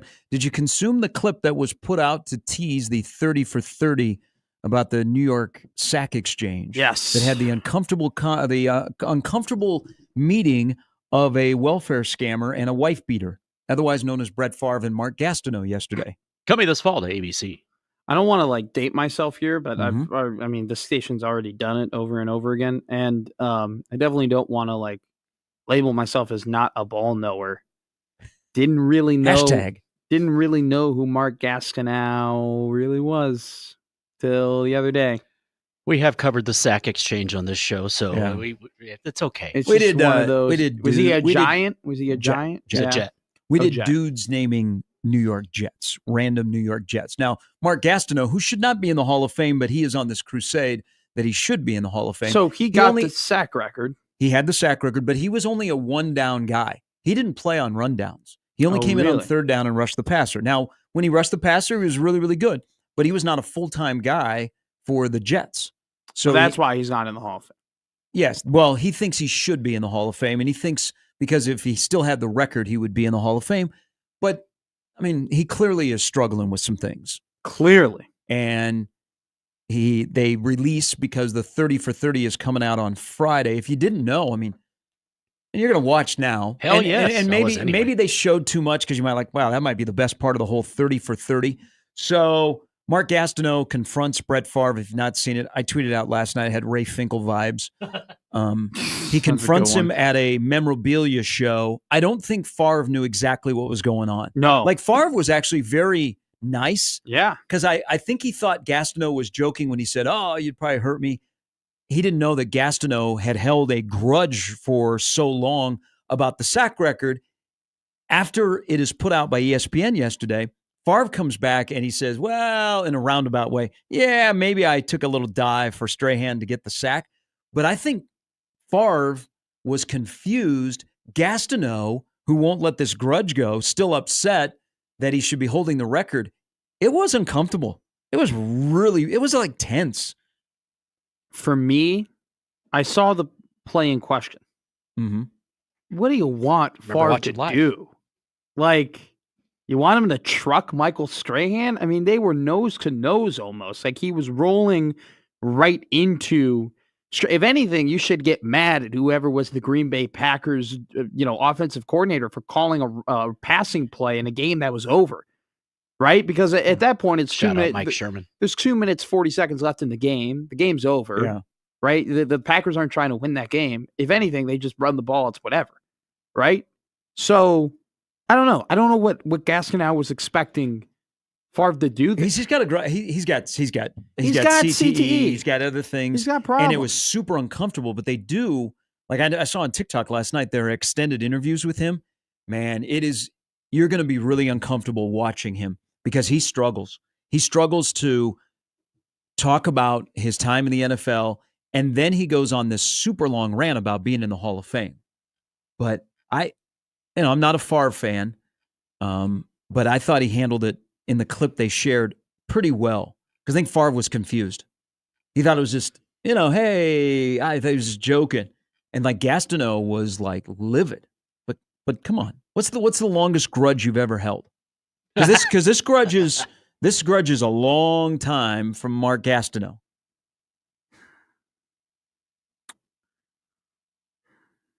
Do you still have a grudge that you hold to this day? 10 years. Yeah, but it's resolved now. We're 36. We're friends now. Okay. Yeah. What was the long time grudge over? I prefer not to say. Does the person listen to the show? People prefer. Hey, it's personal courtesy. All right, so this was 10 years. You held this grudge for 10 years? Yeah. Okay, so I wouldn't know 12. This person because you've been 12. Yeah. Yeah, we went to grade school together, and then went to high school together, and done. We're not getting into it, but we're friends now. Held a grudge though. Held a grudge. Okay, for sure. How long have you? I've held a grudge for about 20 years for one person. To this day. To this day. Yeah. We used to talk all the time. We used to be friends. We haven't talked in See- probably 20 years. see, So my we kids- run wow. we cross paths periodically, but it is super super cold. Was it like he did you wrong, or like you fell out of contact and you were mad you fell out of contact? I had a he made a poor life decision. Yeah. That I vehemently disagreed with, that he leaned into and he embraced it. And ultimately it kind of, I wasn't the only friend that he lost, Yeah. but he hurt some people along the way. See, mine was more of a like we were very similar in everything, Yeah. and I hate that I kept getting compared to him in everything we were doing. It's not my brother. It's it's someone else. But like we kept getting compared in everything. And like we were paired up in every single thing. Like we looked alike, we did the same thing, whatever. And I just didn't. And I made this like make believe like grudge in my head almost as like a source of Chip on motivation. chip on your shoulder like guy. a source of motivation of like I don't want to be like compared to him, and people would like make jokes about it because they knew that's how I felt. And so then it would just made it worse. But he never specifically did anything to deserve the grudge. It was just more so of like a mental game with myself to like help me, be better and whatever. Yeah. And great guy. Like, Look super at nice you. dude. Super nice Look at dude. this self-motivation. Yeah, but super nice dude. But like for whatever reason, like I made it in my head like that, like he and I were like competitors. And then like, but So he had no idea. He had no clue. Yeah. This person, if they were to hear that, if I said their name and they were to hear, they'd be like, "What? I've been friends with him forever." Call in, Matt. I'm sorry. Yeah, we're good friends to this day though. But there definitely was like a yeah. I would have gone. So the best way to do And my friend, finish- my buddy just texted me and asked who it was, and he's absolutely correct. I think Favre and Gastineau should knives and guns. That's how they should resolve this. I think they thought should. Gastineau just, was going to sack Favre. Is Favre He'd have even the record. out in the public? Shouldn't he be in prison? He is out in the public. He, He definitely stole has a lot opinions. of money from a lot of vulnerable people And to he's fund a vocal on really Twitter now. niche and weird thing. Like volleyball. Like he made a volleyball superpower out of insurance money. And Southern Miss used part of that money to hire the new football coach, by the way. So there you go. Halftime on the middle of the week. You've made it to the middle of the week. We're halfway through the week on the show. Oh, we're not in the fourth quarter. I was putting up the fours for a second. It's Gary and Matt. Jay Moore, Brandon Vogel, still to come on 1620 The Zone.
All right, welcome back in. 8:03 on a Wednesday. Gary and Matt, 1620 The Zone. Jimmy is here as well.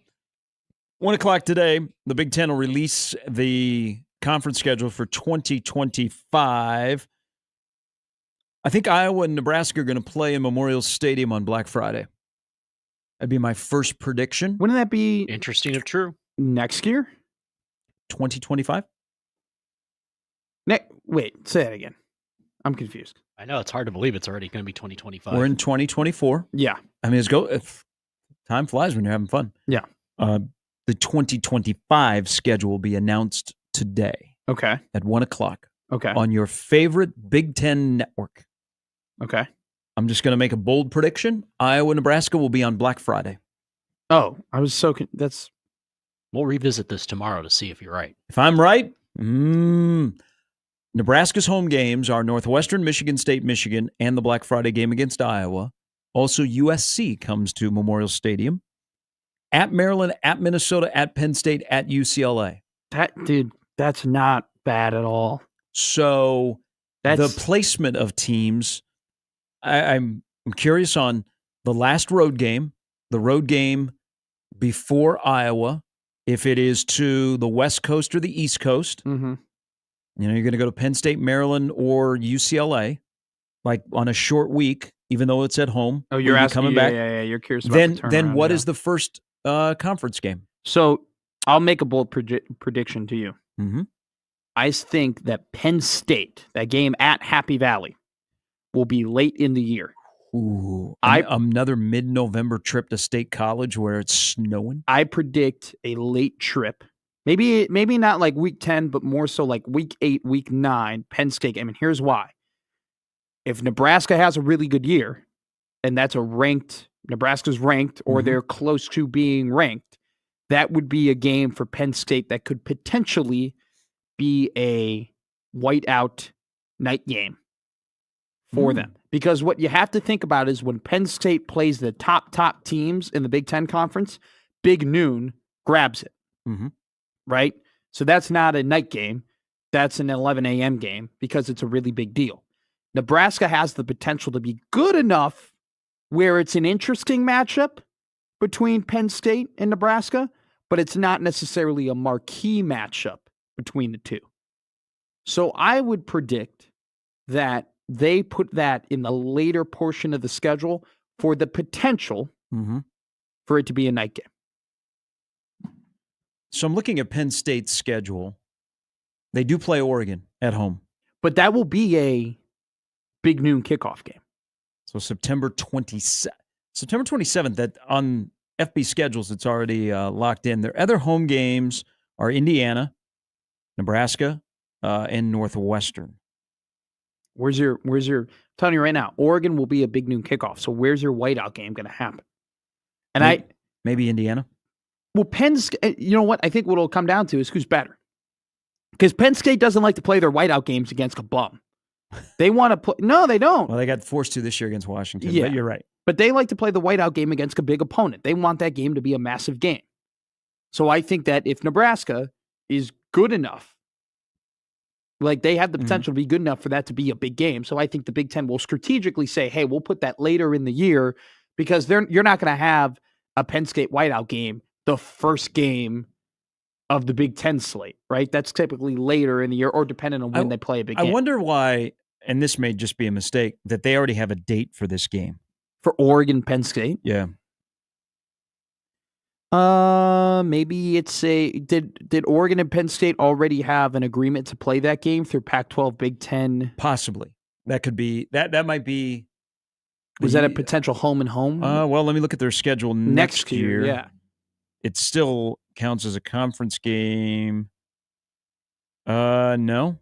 Okay. Because they're not on the schedule next year. So maybe that's just a mistake. I don't know. Maybe the TV. Today. Well, look, I mean, Nebraska already has the well, those are weeks 1, 2, and 3. So that doesn't matter. That's a stupid statement.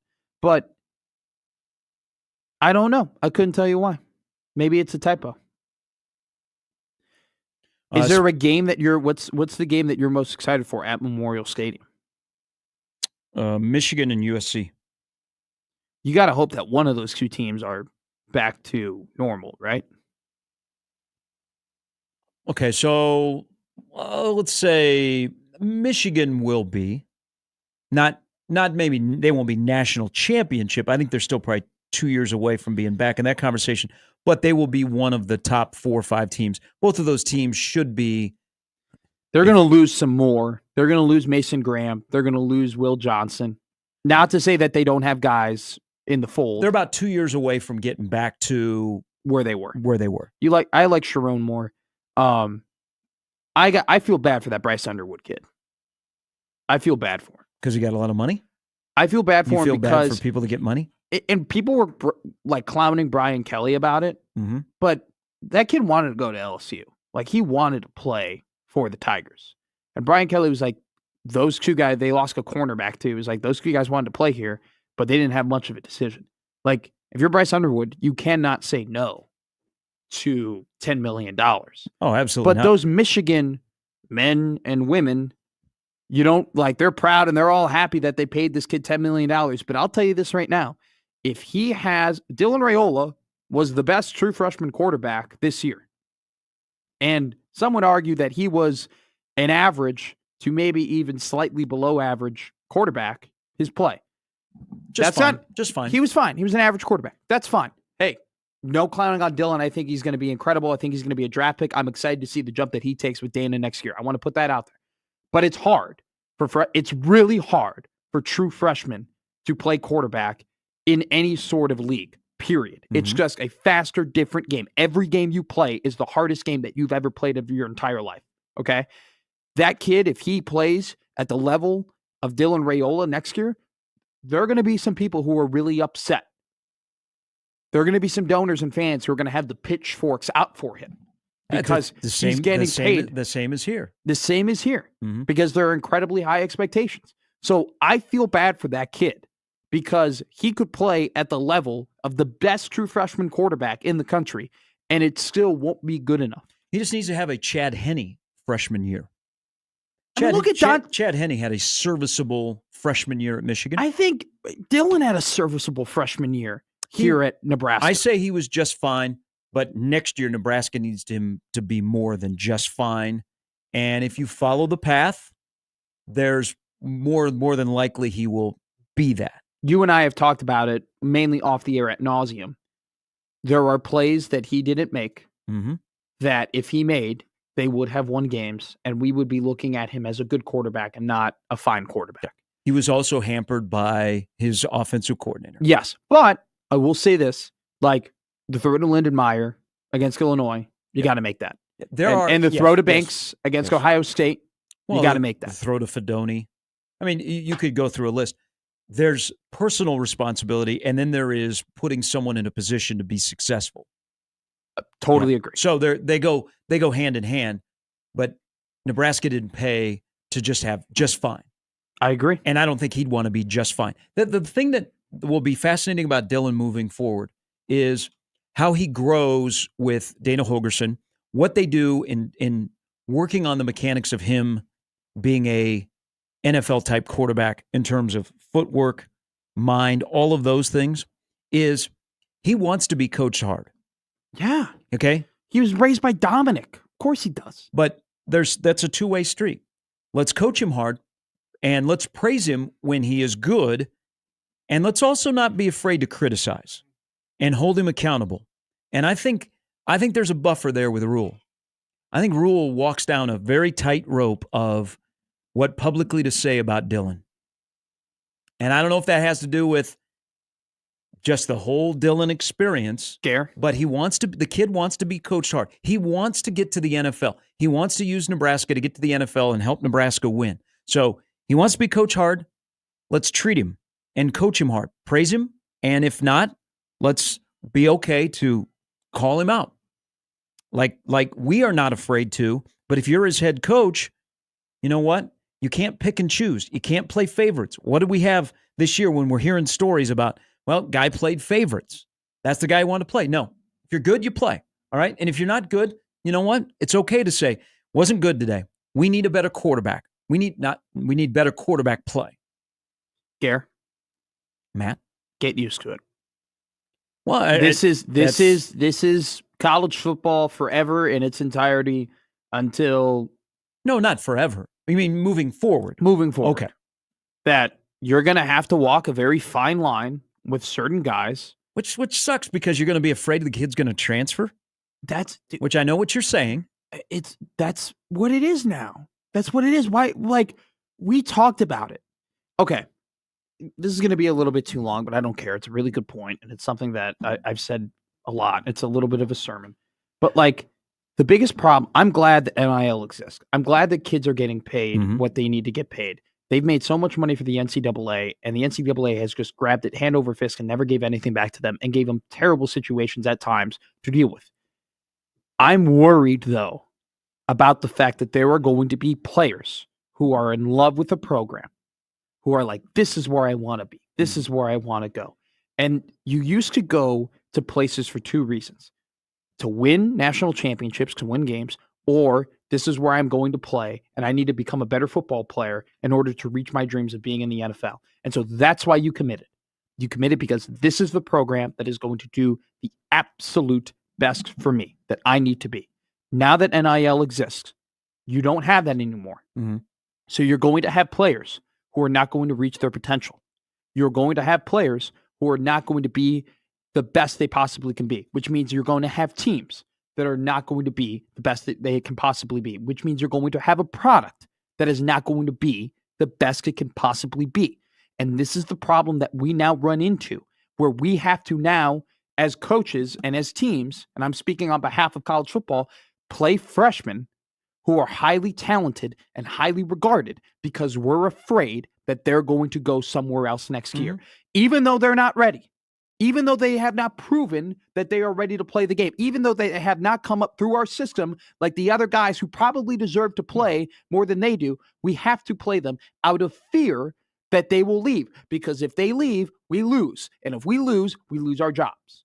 That's where we are now in NIL. Which sucks. It's Because it hamstrings your program. It hamstrings everybody. It hamstrings the coaches. It hamstrings the athletic department. It hamstrings donors. And most of all, it hamstrings young men who have dreams and aspirations that may not be achieved because they are chasing money. And do you blame them for chasing money? No, because that's what our society runs on. You got to make your bag. You got to make a living. You got to put yourself in the right position because football isn't everything. You're not going to be playing football forever. The NFL stands for not for long. So you have to take this advantage. Said this. You have to take advantage of it while you got it. But it's hamstringing everything else that made this game better. With that said, Nebraska still needs a portal quarterback. Thank you. Yeah. I mean, you don't trust in Double H? Well, if you're going to transition him to not a half and half quarterback. I think they should just rip the Band-Aid off and make that guy. But I like competition, and I think competition will make that room better. And if I'm the leader of that room, I want more guys coming after my job. Heinrich Haarberg. Because you're gonna have a young freshman coming from California that I think is the heir apparent, but he should be able to compete for a job. And you shouldn't have to pass it down the chain of, hey, we're pursuing this guy. Which, by the way, Chubba Purdy took his name out of the portal, going to stay at Nevada. Okay. Heinrich, top 5 athlete on the team, you think? Pretty close. He's there. I mean, is he going to beat Dylan out for the job? No, he's not. I know that some people have scoffed at this take. You're in a program that needs athletes, that needs guys who can run, who are big, who can jump. I know that maybe him and his family don't want him to play another position than quarterback, but I think it would benefit not only the program and the offense, but it would benefit Heinrich. Oh, long term, definitely. Well, also too, let's be honest here, and like he could play any position on the field, offense or defense. D-line. Let's remove D-line and O-line. Okay. Any skill position. He could be a good linebacker. He could be a good safety. Probably not a corner. He could be a really good tight end. Like he could play a lot of. He's athletic enough to play a lot of different places. I would keep him on the offense side of the ball. I don't know about it's a little too straight late. line. It's speed. a little too late. It's a little too late. But the tight end, H-back, have more options when your eligibility is over for the NFL. Certainly. He's a fine quarterback, but I think I I agree with you. Like, they would benefit if they got a transfer quarterback who is a legitimate backup. Hey, you're going to back up, older guy, veteran. But is and then a threat. Is a It threat. has to be a consider because I don't think Dylan thinks Herberg is a threat. And Heinrich just goes and plays H-back or goes and plays tight end or, maybe gets a Janier and Bonner role where he kind of just runs around and does everything. Which, talking about Bonner, I'd like to see him get the ball more. Do we need to see him say I'm coming back? I'm marking off guys that I'm pretty sure they're coming back, but they go to social media and say Did they're you see coming that back. question at the Pinstripe Bowl press conference is like, is Dylan Yeah. going to play? What a Boston guy. Just absolutely clueless. Yeah, that was an interesting presser. The technology was not the greatest from the Pinstripe side. No, it wasn't. Did you listen to the whole thing? I listened to the conversation that you cut up that we'll play when we come back. Yeah. And It was then I good. listened to Rule. That is a city that he is very excited to go Okay. back to. So I was going to say, find you a partner in life that Uh-huh. loves you as much as Matt Rule likes New York. Was he getting sponsored by Trivago? What the hell was that? I mean, he was selling out for how much he loved New York. Which, Well, by the good- way, good on him. Can He we gets to talk? go home. Can we talk about the Pinstripe Bowl itinerary for a second? It's really bipolar in terms of, okay, they're gonna go to the Christmas tree, right? Which is overrated, by the way. But you go to the Christmas tree, you see the big Christmas tree at Rockefeller Center. Hey, it's real beautiful. It's nice. Merry Christmas. It's a better Christmas tree than going to the state capitol. Yeah. Oh, sure. It's cool. Fine. You go there, you watch it. Then you see people ice skating you down go below. You go to Radio City Music Hall. Mm-hmm. And you have a great time with the Rockettes. You see the Rockettes, Rockette, right? What a time to be alive. Radio City. I can't believe they haven't gotten canceled yet, frankly. Okay? Rockettes. At the Rockettes? Yeah. Why? Because they're the prettiest women in New York, with short skirts and they're, flailing their legs around. You think that would get canceled by now? I mean, there's some other ladies in Times Square like that. Anyway, The They Naked charge. Cowboy would be closer to getting canceled than the Rockettes. The Rockettes are New York City. You wanted to cancel the No, Rockettes? I'm not saying to cancel the Rockettes. So then you go to the Rockettes. What do you have with pretty You're women having that a are great time. dancers that have great leg kicks? It's in just, high it's just heels. really funny to me how you go from the tree and to the Rockettes to the next thing they're going to do is go to the 9/11 memorial. And fair. That is that's a change But up, it is man. it is so Oh, it's so iconic. You gotta do have it. to do it. You have to go. It's and it's so you're not from here, Yeah. and you may only come to New York City once in your Yes. lifetime. Yes. So you're going to hit the key things Exactly. in Christmas time. And it's Yeah. so important for that team with a lot of guys like myself who were born after that happened to recognize how important that was. Jimmy. I know. What the? I know. It's just really important for those guys and that team and guys like me. He was born after 9/11. Mm-hmm. He didn't see Eric Crouch truck that dude from Mizzou. Yeah, I was. I was born. It's awesome. It's I was 96 born yards. 5 months later. It's really important for them to go to that memorial and recognize the importance of it. I just question the just switch up from the Rockettes to the 9/11 memorial. Now, to be fair, it's not in the same day, right? I mean, I don't know. I had no clue. Do the Rockettes have a matinee? I have no idea. I mean, it's just it's like Oh, and they're ringing the bell. The captain's ringing the bell. yeah, at, yeah. So then you go from that to that. It is the most touristy itinerary that you can have if you are from the state of Nebraska. Going from the Rockettes Food to from then a the truck. 9/11 memorial is like you Cart. face a Randy Johnson fastball, then they pull him out and they bring in Maddox and he throws his changeup. That's the change of pace you're working with there. If you had to choose, what would you go to first? Pizza place. I go to John's on Bleecker. Hey, there we go. Oh yeah, I was saying between the memorial and the Rockettes. Oh, I'd go to the memorial. But banger of a pizza place, but you got to wait. I'm gonna go to You got about a Joe's. 45-minute wait at the key times if you're going there. I'm gonna go to Joe's. I literally at some point in my life I'm going to go, and I might go on my own. I'm just gonna go to New York and go to New Haven, and I'm just gonna do a Eat pizza. pizza? I'm just do a pizza run, just like 4 days. I'm being serious. I have all the spots already planned. People don't where understand I how wanna great go. New Haven style pizza is. Oh my god, the crispiness of it is incredible. deep. And it's like I've never had it, but you just see it. Like I've had New Haven style, but you have New Haven style and it's not the same. Like you got to go to New Haven. Yeah, like if you're in Waukee, Iowa, it Yeah. doesn't taste the same as being in New Haven, Connecticut.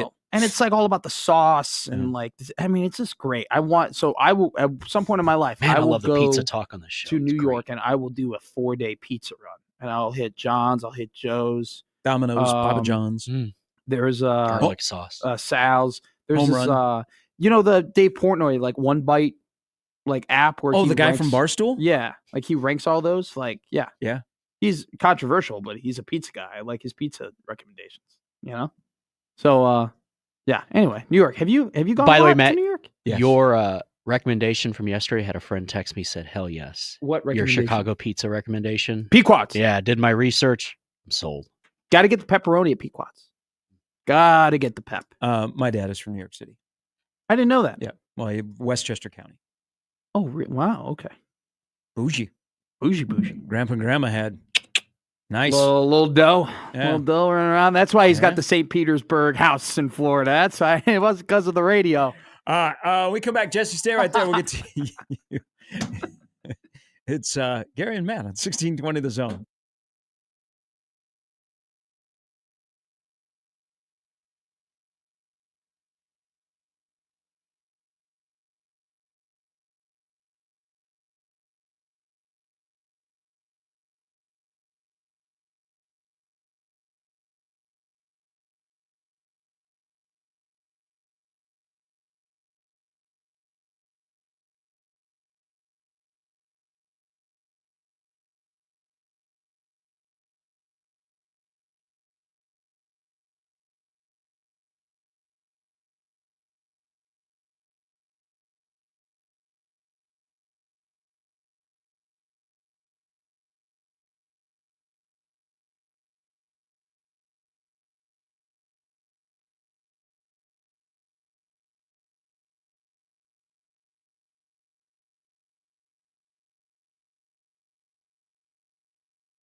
All right, the question about grudges, the Mark Gastineau longtime grudge. Alan, spot on.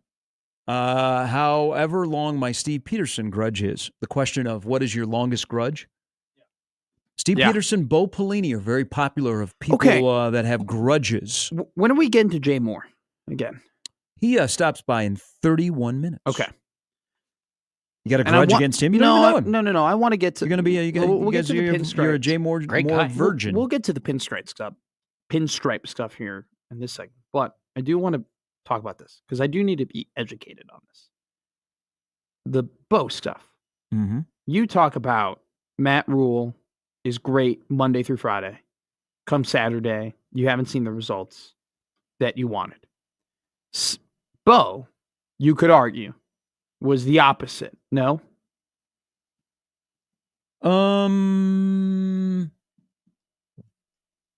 Okay, I'm listening.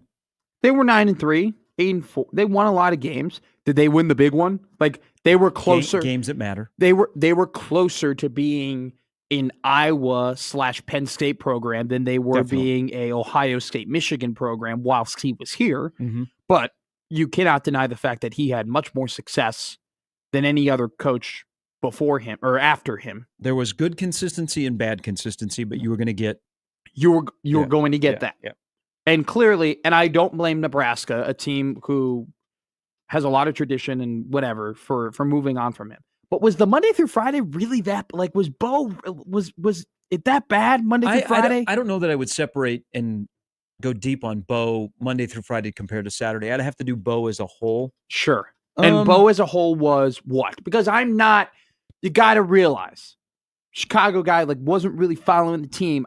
A lot of the things that I know from the, like, Osborne, Devaney, Solich, Pelini era has all just been told to me in very spurts and instances. But, like, this is a good opportunity to be like, okay, what was the full story? So this is how I look at Bo. I would sit there and go, how did they not win more than 9 games? And then the next breath go, how do they ever win 9 games? Sure. That's what Nebraska football was under Bo.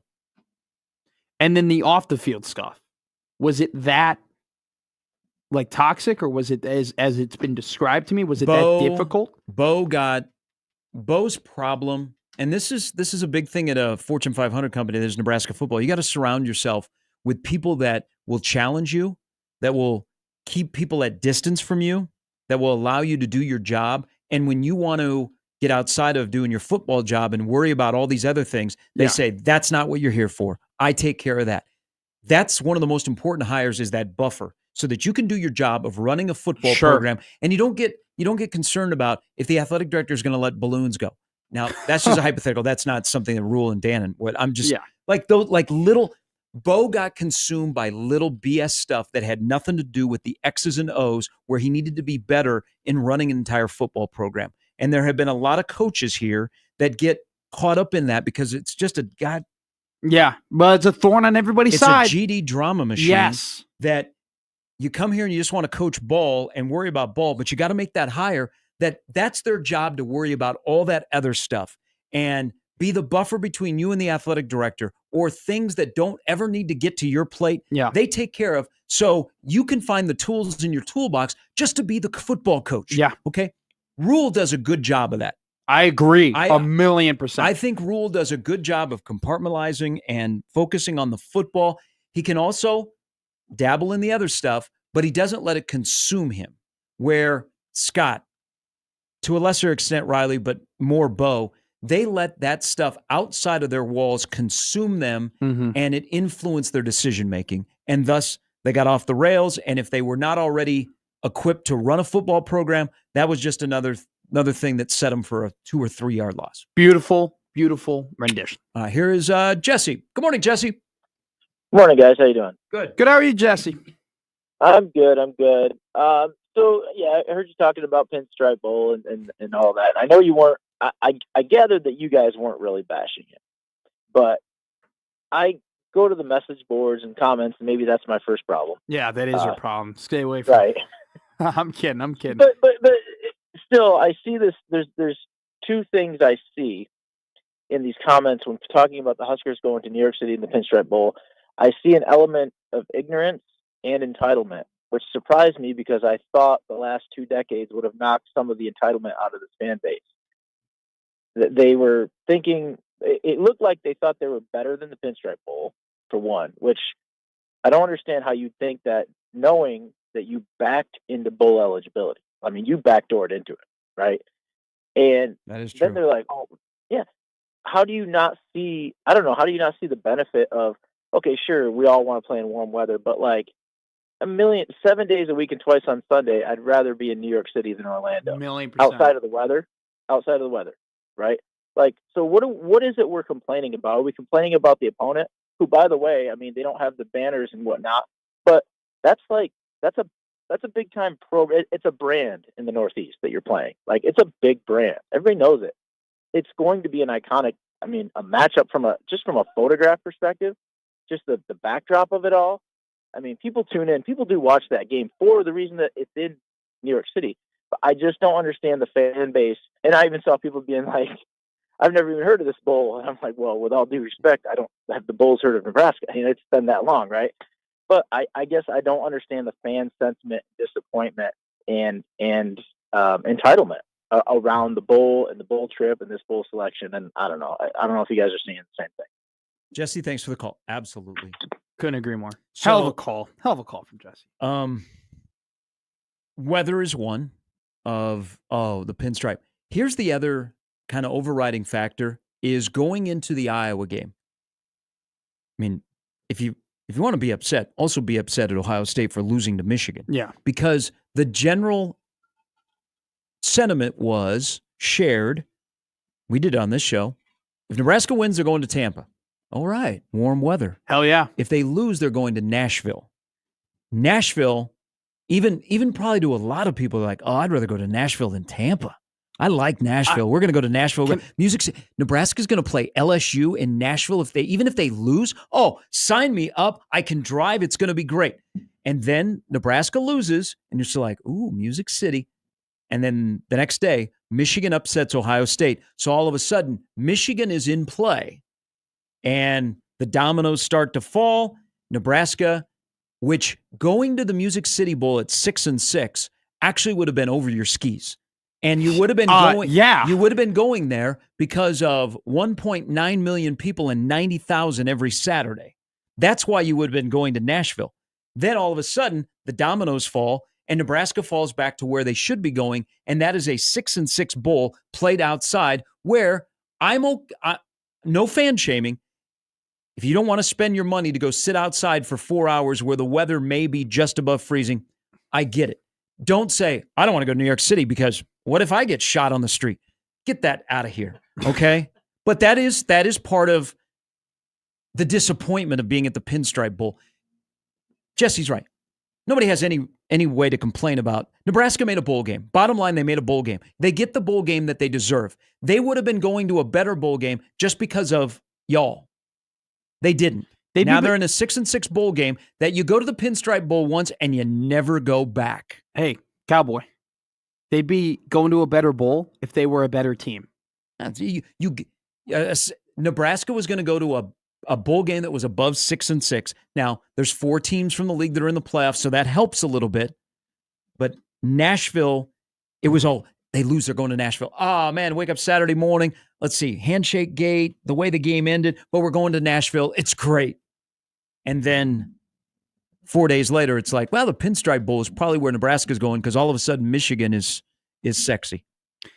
I just, for me, I think the disappointment more comes from being 5-1 and then ending the season 1-5 and then ending the year. You finally make a bowl, but it's like, it's expensive. It's cold. You did back into a bowl. You backed into it. So I think Jesse's that, like, spot on. I think Jesse, like, made really good points, but I'd say this to him, like, I think the disappointment has more so to do with the manner in which you got there as opposed to the manner of what you're doing. I think it has more so to do with the fact that it's like you're sitting at 5-1 and you're looking, you're like, man, we're going to play. And also too, like, it's fun to play a competitive team. Like, Boston College is a historic brand. Don't get me wrong. I like BC. I like the Golden Eagles. They have a lot of history. But, like, you'd rather be playing a team from the Big 12 or the SEC than a team from the ACC. That's why, just like, kind of plain that's why, and like, simple. LSU is Nashville awesome. was, it's the opponent, it's the city, it's the weather, it's drivable. Yeah. I'm there. GBR, I don't care if they're 6-6. I'm all in. I'm going there to have a great time because I was there the last time they went to a bowl game. Here's the series of events. Yes, we're going to a bowl. Man, it's in New York City. It's expensive. It's cold. It's tough to get there. Damn it. Why did we go 1-5 to end the year? That's the order of events. Why did I rush the field against Wisconsin to go to New York City? Yeah. No, seriously. Now, Like we all have opinions on this. We'll see what players you would think. I mean, you slap me on the wrist if I'm wrong. You would think that there is more than a majority of players that are just happy to be going to a bowl game, and for them, it doesn't matter where they're going. I might be setting you up there because this comes down to motivation. I think Ty Robinson and Nash Hutmaker and Isaac Gifford are thrilled to be going for a bowl game. Mm-hmm. I think they're ecstatic, and whoever else you want to add to that list. I think Willis McGahee, Vincent Shavers, and Ja'Cory Barney are saying, this is cool, this is fun, never again.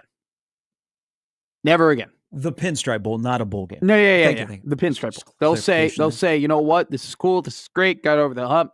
Nope. Don't want to go to New York again.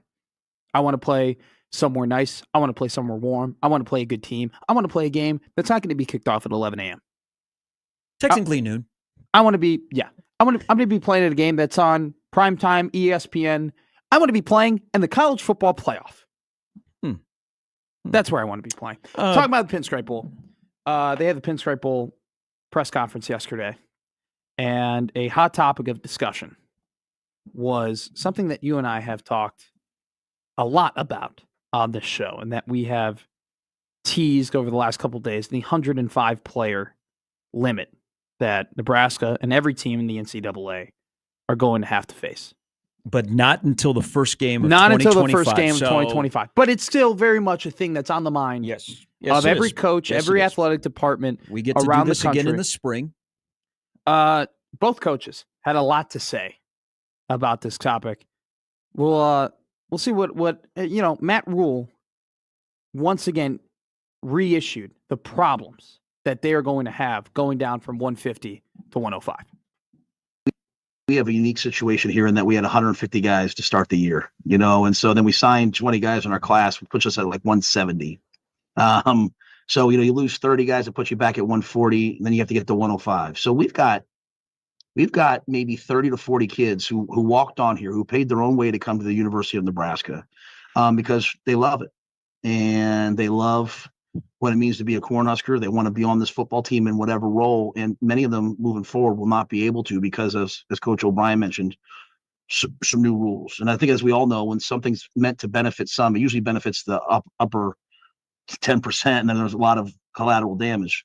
So we have a bunch of kids that don't know where they're going to be in the future. They don't have a place to go, and yet they still want to go be a part of this bowl because they love their team. They love Nebraska.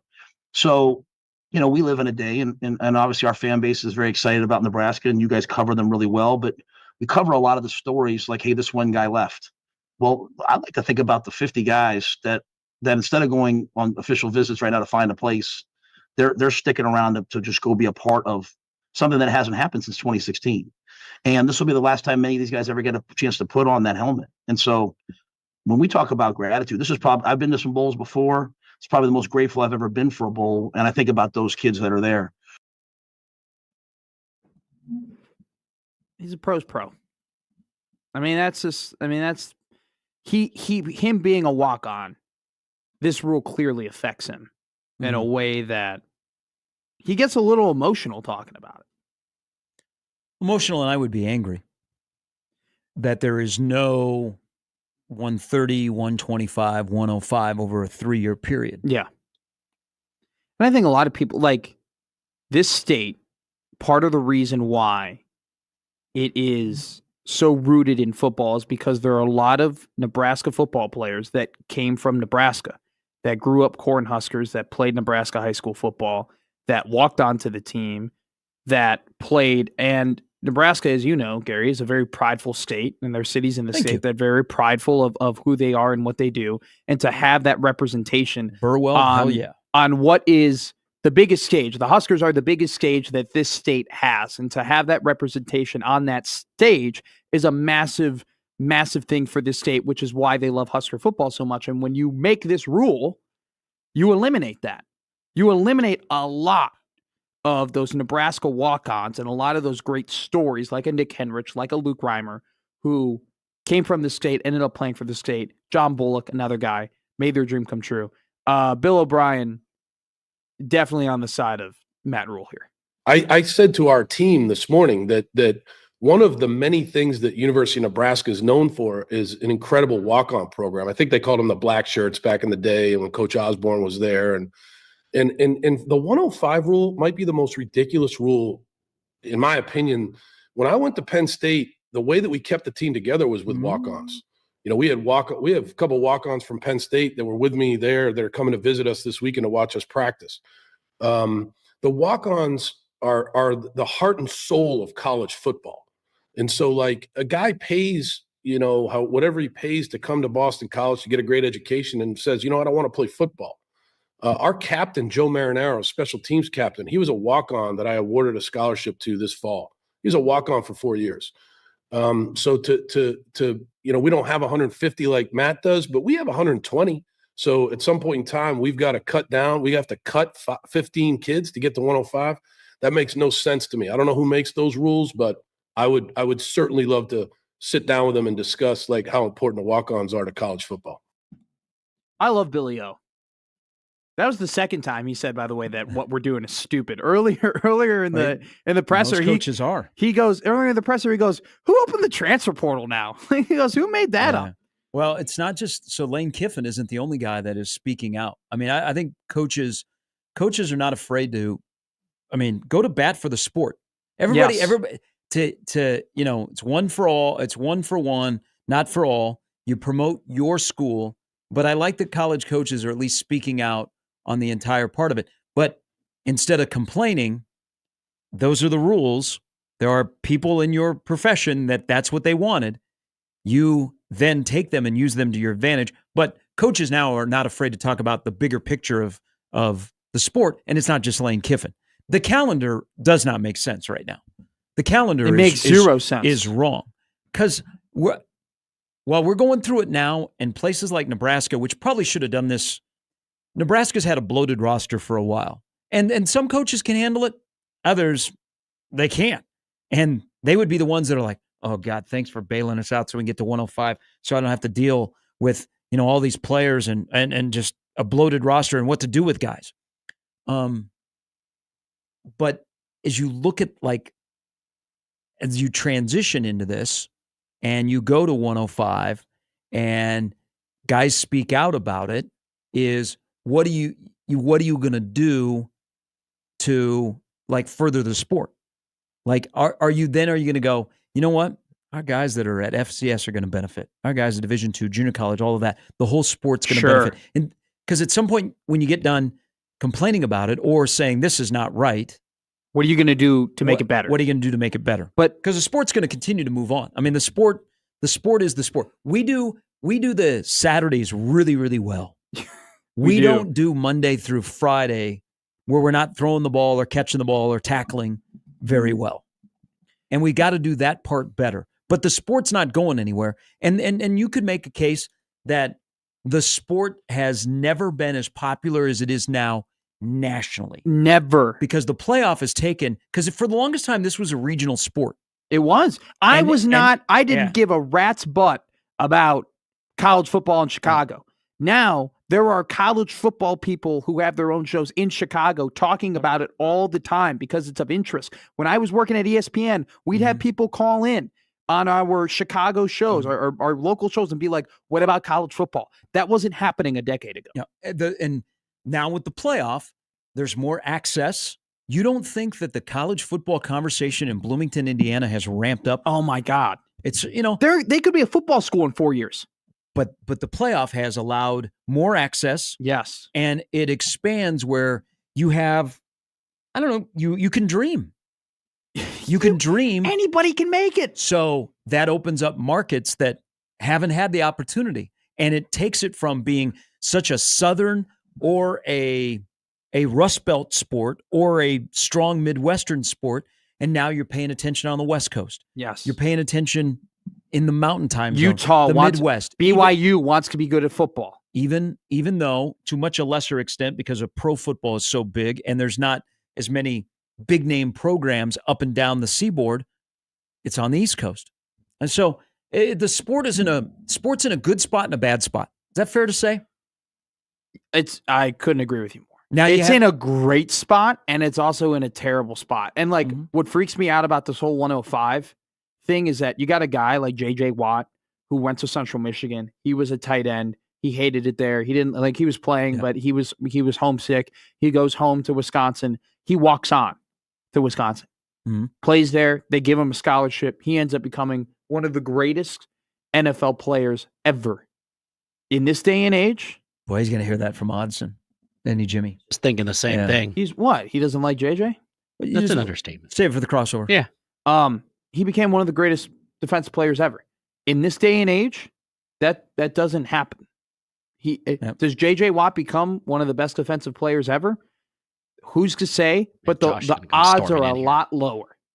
Save it for the crossover. Lot lower. Save it for the crossover. Oh yeah, come strong. Just first thing out of your mouth should be, "I love JJ White." Oh, what? I'm gonna go what sit does in he the have? corner Like, there and was watch. it Save it for the him- crossover.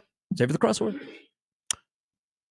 Just say, "I love JJ White." I think JJ White should be on McAfee every day instead of AJ Hawk. I think JJ Watt should be the permanent Walter Payton Man of the Year. What is he? Just He should thinks it's post more corny? videos online. He's very passionate about JJ Watt. But what about him? Ask You're him. about to find out. Ask him. Save it. He'll tell you. He'll tell you. Can't wait for it. That's how you make friends. Stop him in the hall. Go. He's in his office right now. God, Shout out I Josh. was gonna wear my JJ Watt Texan jersey, but gosh, it's in the washer. I don't have one, unfortunately. I wish I did. Save that comment as well. I wish I did. Oh, he's gonna love you long time. Jay Moore, Brandon Vogel coming up the last hour. Gary and Matt on 1620 The Zone.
Caitlin Clark, yay or nay?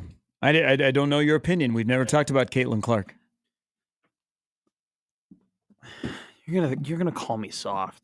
I like her. No, that's not soft. okay. Yeah. We're pro Caitlin Clark on Oh, this show. great! I'm pro. I think she's incredible for all sports. I think She's on the cover of Time magazine as Yeah, it the was a great athlete cover. of the year. she should be. Good looking cover. She's. I've always thought she was pretty. Like I'm okay. I Is have she a little bit of Livy a grudge Dunn? because she went to a rival high school of mine in Des Moines. Oh, did she? She went to Dowling. I'm an Urbandale guy. She's not like, drop dead gorgeous like Livy Dunn, but she's a very, very pretty gal, Does he know that I rizzed up Livy Dunn 2 Did years you? ago at the College At World the, Series? at Our the coworker, CWS? the Zone's Livy Dunn. No, I think she's incredible for all sports. She's done so much for the sport of basketball, but also like the sport of just women's athletics in general. Does Nebraska get enough credit for what they've done for women's sports, in my opinion? No. Whoa, what? Wait, we just all of a sudden made Caitlin Clark a Nebraska women's conversation? No. But I'm saying, like, a lot of people have angst against her because they feel like the Here popularity. comes the 515 after little Matt. A lot of people have angst and like jealousy against her because they think that she's getting too much credit. Nebraska women's sports isn't getting enough credit. Yes. And so he's in Vienna. But I really, really like her, and I'll tell you this right now: the shame on the WNBA. They are lucky that she isn't buried and that she's still relevant because they did everything in their power to bury her because they're insecure. Because let's be honest here, no one really cared before she got there. It wasn't really that big of a deal. Do you know what I did this year that I've never done before in my life? You watched some Chicago Sky games. I watched WNBA games. You went to Wintrust Arena to watch the Chicago Sky. I didn't go. Sky play. I didn't go. No. You're like Angel Reese. What are we doing? But the internet will melt because her and Taylor Swift have become best buds. Really? Yeah. She has been invited to a Chiefs game. Caitlin Clark is a diehard Chiefs fan from a long time ago. Really? I did not know that. Yes. Can you guys get more powerful? You already got the guy from Family Guy. You already got Paul Peter? Rudd. You got Taylor Eric Stone Swift. Street. I love Eric Stone Street. I love him. I think he's great. But the internet will melt on the Chiefs game where Taylor Swift and Caitlin Clark are together. It will done. Gonzo. You guys don't need more winners. That's why we need the red zone. You just took one of our winners. Who did I take? Defensive line coach. You just said we. Nebraska took one of them. I didn't take one of them. I said you. I'm not we. Okay. I'm not a part of the Nebraska. You got athletic something in your department. pocket? No, I'm not.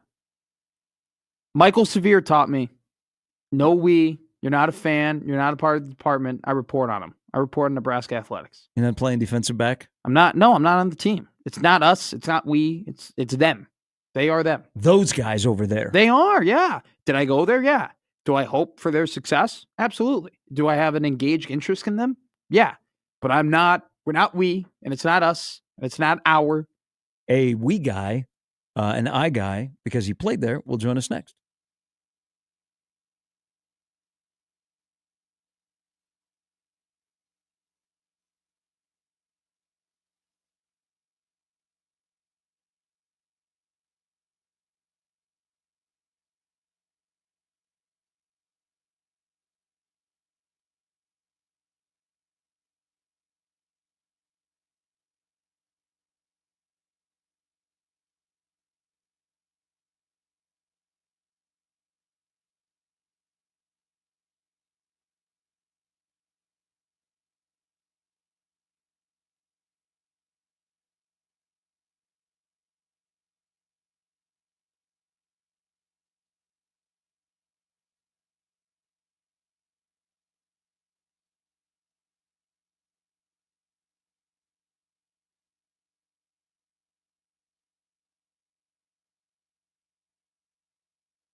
right, time to welcome in a friend, as people can see that are joining us. Hello. All right. We're moving. We're walking. I'm moving. We're keep it moving this way. Jay Moore joins us. Black shirt, the co-host of Big Red Wrap Up. Another solid show last night, and there we go. You see me? Hi, guys. Hi. Yeah, raise your camera up just a little bit, Jeff. All right, there you go. There we go. Boy. No! Jay. Technical difficulty. Sorry. Oh, that's a fumble on first down, but we recovered it. But unfortunately, it's second down and 11. That's all right. We can handle that.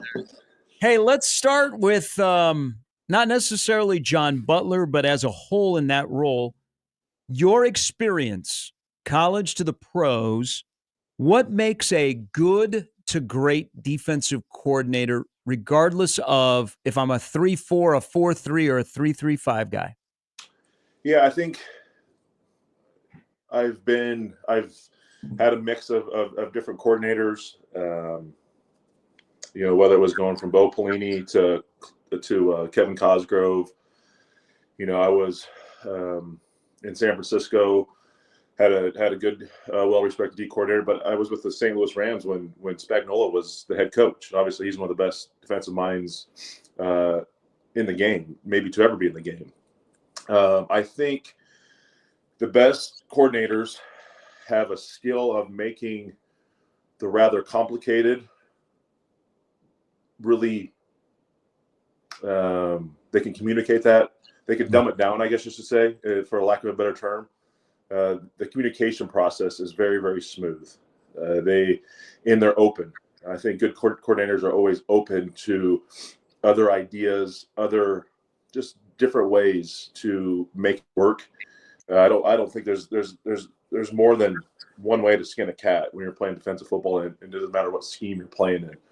I think good coordinators have ability to communicate, make the difficult simple, and get your guys to play hard. That's the biggest thing. Is as a coordinator, I look back to my time with different guys. You want a coordinator where guys want to play hard for you, and they're going to go out and they're going to run through a brick wall. I think that's what made Bo Pelini so good. He developed relationships with his players where players are willing to do dang near anything. You didn't really second guess. You didn't question it. You just went out there and you just wanted to make him happy. And I think that's another good aspect of a great coordinator. So I don't know much. I mean, other than what we saw from John Butler this year, with dealing with the secondary and maybe what he's done at Penn State and his time in Buffalo with some good guys in the secondary. Guys better on football.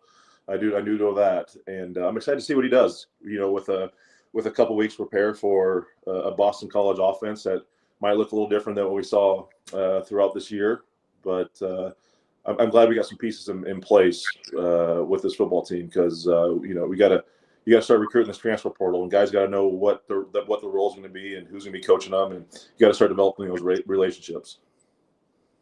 Jay, great meeting you. Appreciate having you on the show.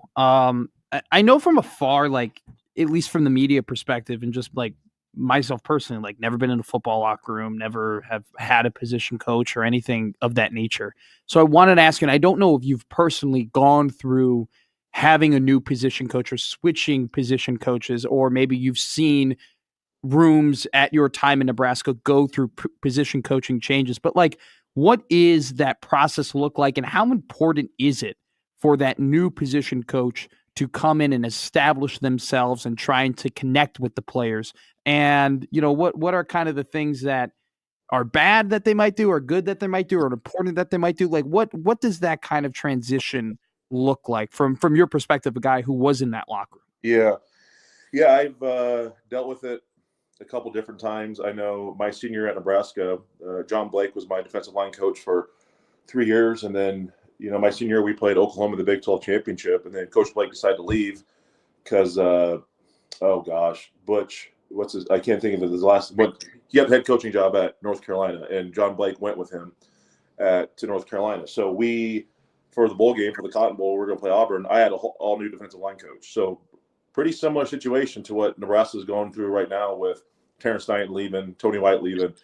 I was a senior. It was my last game. Buddy White came in, who had been at Alabama, He was a well-respected coach. And this is just, I'm just speaking to my experience. Yeah. Listen, this was, he wasn't going to tell me a whole lot to change the way I played. I had gone about the right way, and he wasn't going to change. He knew that too.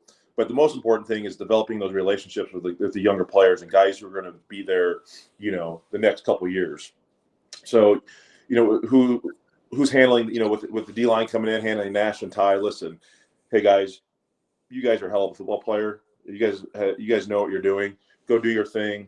I'm going to give you some things to work on, but I'm not going to get in your way too much. This is your last game. I want you to play well. We're not going to change a whole lot of things. But these younger guys that you're working with, it's like, okay, this is how we're going to go about our individual periods. This is going to do our drills. This is what's important, and it might be different than what Coach Knight was doing. It might not be, but for the older guys, not too big of a change. You're on borrowed time with the last game. But younger guys, it's important to develop those relationships and really, push those buttons, the motivation buttons. And especially with the guy that's come in with all his time spent in NFL, you can use that as a motivation tool, a recruiting tool. Just a lot of these young players, you can speak to that, and that's gonna push those right buttons, those younger players. Ultimately, that's where everyone wants to get. Everyone wants to get to NFL and play on Sundays, and it's nice to have a guy come in Nebraska's scenario where he spent a lot of time with one of the best teams, around one of the best defensive coordinators in all of football. Terry Braden. People are like, wow, he's doesn't have really recruiting experience, but he's been in a winning program at the highest level for 8 years. How important is just life experience of my journey? And oh, by the way, this is who I've been around in the NFL, is more important on a recruiting trail than, you know what, I can recruit here, I can recruit there. I mean, because we've never really worried about defensive line under Matt Rule. So I think that's going to be fine. But people go, well, can he recruit? Can a guy recruit that can share life experience over, yeah, I've recruited before in college, and how does that resonate with players when he's in their living room? Yeah, I kind of just hinted at that previously. I mean, just talking about all the Super Bowls you'd won, coached in. I mean, guys, your ears are going to perk up. You're going to talk about how you prepared for, the Eagles offense and the 49ers offense and playing against Brady when he was at Tampa Bay. Right, all those are experiences you can speak to, and just the process and how they had to deal with different things. Coaching Chris Jones, man, like one of the best guys in NFL, that carries weight. I mean, I remember John Blake. You didn't have to recruit me, but just talking about coaching Leon Lett, Charles Haley, those guys in the Dallas Cowboys defensive line in the early '90s that I was very familiar with as a kid. So those you can speak to those experiences. And if you can communicate and you got the gift of gab and you're fun to be around and you're relatable, it doesn't matter if you haven't recruited in a long time, man. It's all about developing relationships and talking and communicating to people. That's what's most important. Whether you hadn't done it for a while, I think everyone has that skill set. Maybe he has to dust it off a little bit, but I'm pretty confident that Matt Rule's just not going to hire a guy. And in college football, recruiting is you got to make the argument: do you want to be a better coach or a better recruiter? You can make that argument any day. So I think Braden's Rule knows what he's doing. Coach Butler knows what he's doing. Phil Snow knows what he's doing, and bringing in the right guys that can recruit and also coach and communicate and get the guys to play the way they want to within that 3-3-5 defense. Jay, something I am, and we haven't talked about it a lot with these older guys moving on, right? Ty, Nash, Isaac, and now you have a lot of these newer coaches coming in. There's those three guys, and there are a couple more who are leaving, were real leaders on this team. They were the vocal leaders, the heartbeat of this program for the last 2 years. And now it's Gary and I talked about it yesterday. It's almost the end of the first chapter of the Matt Rule era here at Nebraska with this, bowl coming in, the Pinstripe Bowl, and these guys leaving. And so a lot of these young guys, they're going to need some of these guys to step up and be the new vocal leaders of this team. And so from a guy who's been in the locker room, how do those guys emerge? And is it one of those things where it's the players decide, or is there a way for coaches to kind of prop guys up and maybe give guys the inside track to be the new regime of this team as the old guard is kind of leaving after this Pinstripe Bowl? Yeah, Nebraska's going to be defensively. Nebraska's been rather old on the side, and They lose a lot of guys who played a ton of football and a lot of good football. You might keep some guys around that have played some snaps, primarily in the secondary. But your guys who, you lose some of that leadership. You do, and the hard part is, as a player, even if a coach wants to project a guy into a certain role, that player has to be comfortable doing that. And the biggest thing for players in recognizing this, because as players you can see through a lot of BS. Then the biggest thing that carries all the weight as a player is you better have street cred. You can't if you can't back it up with how you're playing on the field, then we're not going to listen to how you talk. If you're going to say all these big things during winter conditioning, you're going to say things in the locker room, hey, that's fine and dandy and all, but dude, we just saw you get blown up, or you multiple times in a game. You can't execute a simple play call offensively, defensively. So why should we listen to you if you can't do it when it matters? So you better have guys. Rule knows that. You got to recognize guys who can do it on the field first, and whether they're vocal leaders, lead by example, whatever, that you have to do it on the field first and foremost. So, I imagine he's had those conversations already with those younger players, and that have to step up in these leadership roles, because as soon as this bowl game's over with, it's into winter conditioning, and that's when you can really start developing and that leadership, and that it's still built to that core of that foundation of this team. And you got to find out who's going to really want to be here and do this thing, because it's the crazy part is you got to get down to 105. So you got to figure out who wants to be here, who wants to be a part of this, and do things the right way to get a 7th win, get an 8th win, get a 9th win, and get yourself to the top of not only the Big Ten, but get yourself into those 12 team, that playoff consideration. Are you tired of mentioning the number 105? I tell you what, it's well, the problem is people are asking me like I know. I have no idea. Like, we're dealing with the same problem, Jay. They're asking us like we know too. It's like, I don't know when they're getting cut down. Does that have to be after spring ball, before fall camp, after fall camp? I'm guessing. To me, it makes the most sense. You better have your 105 guys. You better have that solidified going into fall camp. That's to me, because you'd have 105 guys going to fall camp anyways. You had 85 scholarship guys, and you had 20 non-scholarship guys that go into fall camp. To me, you got to have that solidified probably after spring ball, because if you're not going to keep those guys, you have to give those players another opportunity to try to get their name in the hat at different programs, right? So I imagine that's what makes the most sense to me. But the last couple of years hasn't made a whole lot of sense right now, just with the transfer portal and how different recruiting signing days and NIL and profit sharing and roster management and all that stuff. I can't imagine being involved in college football right now, trying to get ready for a playoff game, a bowl game, whatever it is, because it is a dumpster fire.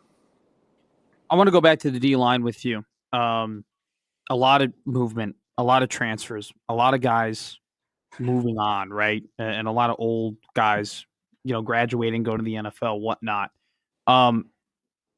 How do you think that these, I don't want to put you on the spot and be like, how would you coach these younger guys? But I feel like there has to be a lot of pressure on these young men to now step up into these shoes and take big roles and play in big games at a young age, at a sophomore, true for, some of these guys will be redshirt sophomores, true sophomores, whatever it may be. How do you kind of ease into putting that pressure on them while, understanding like, hey, you got to play big, right? But you don't want to wear that down on them, right? Yeah, it's a finicky game. You got to play at times. I think good coaches, coordinators, position coaches know what buttons. Some guys, you have to hug. Some guys you have to kick them in the rear end. Some guys you got to yell at. Some guys you got to have the kid gloves on a little bit, and that's more in college football. I think it's a little different at the next level. But listen, I think dealing with young players, to me, you got to make it very black and white. This is how it's going to be.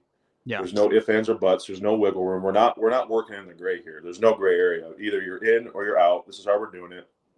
If you're not going to do it this way, then I'm going to find someone else that's going to do it this way. It doesn't matter if you're a 4-star, 5-star, 2-star, a walk-on, whatever it is. I want guys who are going to do it the right way. And you got to you got to develop that mindset, and you got to develop it to the. It's just not a once in a sometime thing.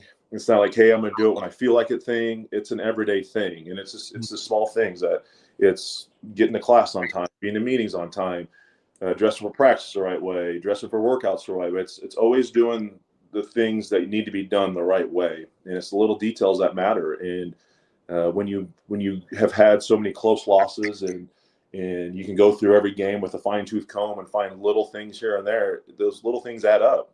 And so to whether wins or losses in Nebraska's case. So it's you can really dive deep into it and look at it from a micro, but it's all part of the deal. And you gotta have your foundation and what you're doing. It's got to be very black and white for these young guys. And listen, no gray area here. It's either you're in or out. And like I said, if you're not in, then we're going to find someone who else is in, and you're out. Yeah. Hey, we had a listener last week pass along. He wanted me to ask this question to you about Nebraska's cornerbacks, not specifically about individual players, but he's wondering, will Nebraska make a transition to recruiting and retaining bigger cornerbacks, like along the lines of a 6'3", 190 instead of 5'10", 6 foot? And then he said, does height matter that much with cornerbacks in the Big Ten? Yeah. I think you've seen that. You can look who gets drafted in the first round, second round of the NFL draft every year. I mean, your prototypical corner guy is a Jalen Ramsey, Sauce Gardner, long guys. Rarely do you see shorter guys play at that level. You want to be able to, press in coverage and create space. Being long, athletic, that's very, very important. You go against bigger wide receivers in the Big Ten, in the SEC, and NFL. You got to be able to handle it. So I think Tommy Hill was a prototypical. I mean, Deshaun Singleton, he's a freak of nature from a stature size. That's what NFL players want. I think that's what people want in general. Yeah, you can have some shorter guys. I mean, but they got to be freaks. They got to be twitch. I remember, I played with Courtney Grigsby from Central, and the guy he had a 42-inch vertical jump, and he was maybe 5'7", right? Mm-hmm. But you have to have those. If you're gonna have those guys, small guys that can play big. But ideally, you want to get big guys who are going to play big, who are really good athletes. But you can just look them down NFL rosters, man. Everyone's long, lengthy, rangy, and are really, really good athletes. It's rare. I can't think of too many corners that are under 6 foot anymore. And I just see it happening. I think that's just where the game is going and transitioning to and evolving to is your corners and your secondary got to be long guys, tall guys with range, and compete and get those jump balls and play tough man coverage. Yeah, I appreciate the perspective. This is I always enjoy this conversation, and listener Terry is now very excited that you answered that question. Yeah, we would all love to have a Singleton, 6'3", 210, whether you're playing safety or cornerback. Right. Yeah. Jay, as always, have a great rest of the week. We appreciate your time. We'll check in next week, get a preview of what you think is going to happen on the 28th. Sounds good, guys. All right. Thanks, Jay. Jay Moore, your first experience with Jay? Great dude. Guy's smart. Are you a golfer? I am a golfer. I'm a big golfer. Okay. Jay as he gets back to full health is one of the best amateur golfers going. I don't think I can play with him. I shoot too high. I'm not good. I can hit it pretty long, but I'm just not good around the green.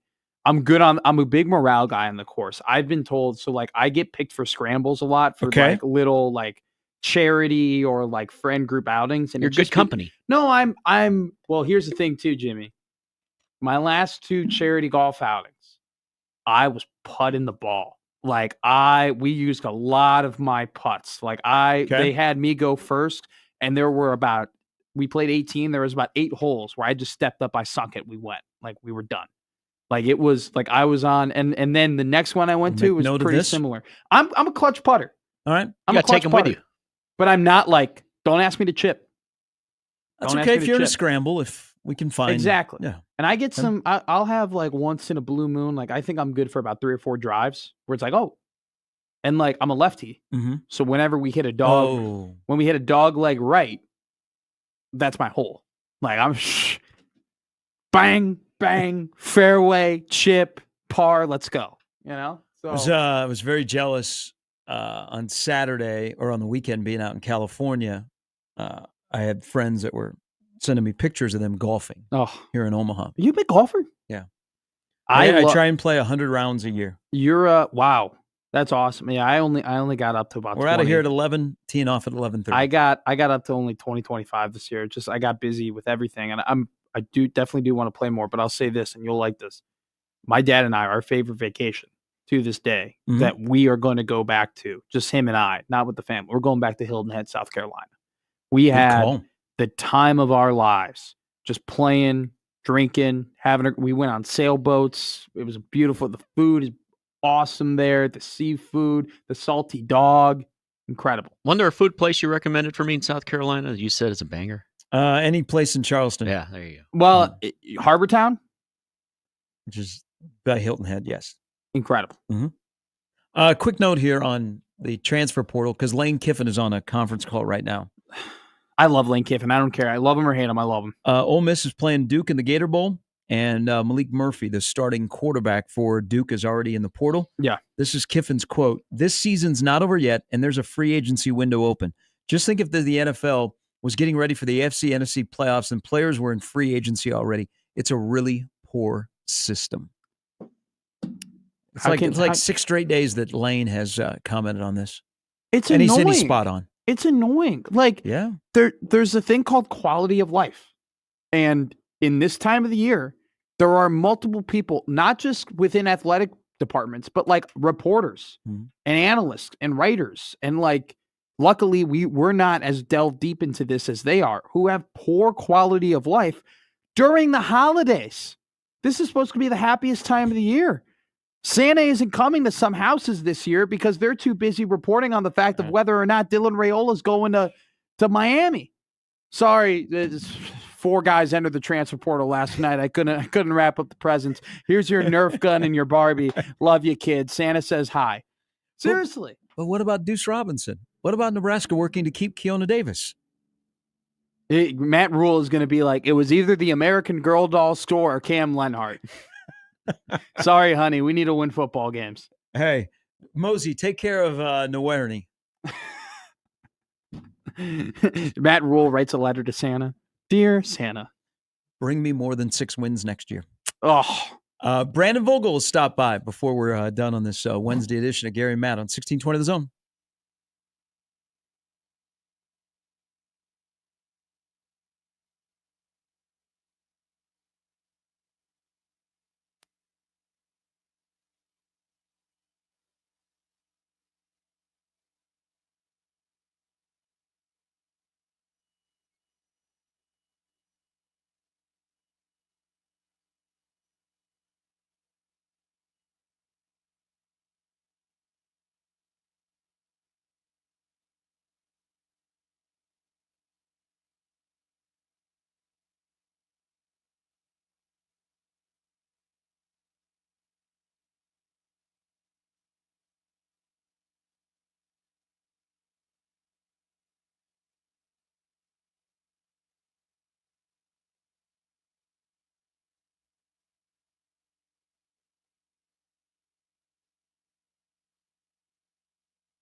It is. And this week's Zone Deal is to Le Voltaire. Le Voltaire is a locally owned French restaurant serving the Omaha community for 22 years. It's unpretentious down-home cooking, serving classic French dishes, handcrafted cocktails, and more. With this week's deal, get two $25 vouchers, a $50 value for only $25 on sale this Friday, December 13th at 9 a.m. Thanks, Jimmy. The Big Ten will announce the 25 conference schedule coming up at 1 o'clock today. It would be nice if USC got sent to Lincoln in the middle of November. Well, it didn't matter when UCLA came here. Things are going to be different in 25. Don't be a hater. I'm sure. Just keep telling me about it. I'm done buying that BS. I heard that BS all off season. Schedules matter. You wait until they come and play in November. You wait until they play in the cold. You wait in the cold, 2 time zones. Didn't matter. Does the cold affect us throwing a pick 6 to begin the third quarter? All right. What else are we talking about? You hit a sore subject. Because I have buddies who go to UCLA and who go to the West. Who go I to hope Pac-12 schools. I hope Nebraska doesn't go to Pasadena in November. It's too hot out there. Got to go earlier. You're used to it in September. And I was telling them about the whole. You wait till you come out here in November. You wait until it's chilly. Was it 55 that day? It wasn't that cold. Yeah, it was actually a nice day. And they still kicked our butts. So I looked like an idiot. I don't care when they come out here. Just play the games and win. TC, thanks for the assist here. You know, Indiana got a nice Big Ten schedule this year that they took advantage of. Indiana's Big Ten schedule next year, home games, Illinois, Michigan State, UCLA, Wisconsin. That's not bad. Road games, Iowa, Maryland, Oregon, Penn State, Purdue. Oof. It's a pretty good schedule. Oof. Iowa, Oregon, Penn State. That's tough. A little bit more difficult than their schedule this year, but it's not like overwhelming. I think Oregon, Iowa, and Penn State are pretty overwhelming on the road. Those are 3 places. If Kurt Cignetti is who he is, they should get one of those. And who are they playing at home again? Illinois, Michigan State, UCLA, Wisconsin. They'll lose one of those games. I think conservatively, 8-4, 9-3 should be a good mark for the Indiana Hoosiers. And if you're 9-3 and you're out of the Big Ten and you don't whine as much as Alabama and you win games that you don't schedule, here's the thing. You're SEC is still whining today. Plain and simple. You want to make the college football playoff, overachieve. If Indiana overachieved this year and they're in the playoff, if they're going to make the playoff next year, they're going to have to go 11-1 and 10-2, which would be overachieving that schedule because Illinois, Oregon, Iowa, Penn State are all really tough games, and 3 of them are on the road. I don't like to play the win-loss. Neither do I. Game. Not anymore. And especially this time of the year when you have no idea who's going to be coaching or who is going to be on their team. That's why I like to look at when the game is placed.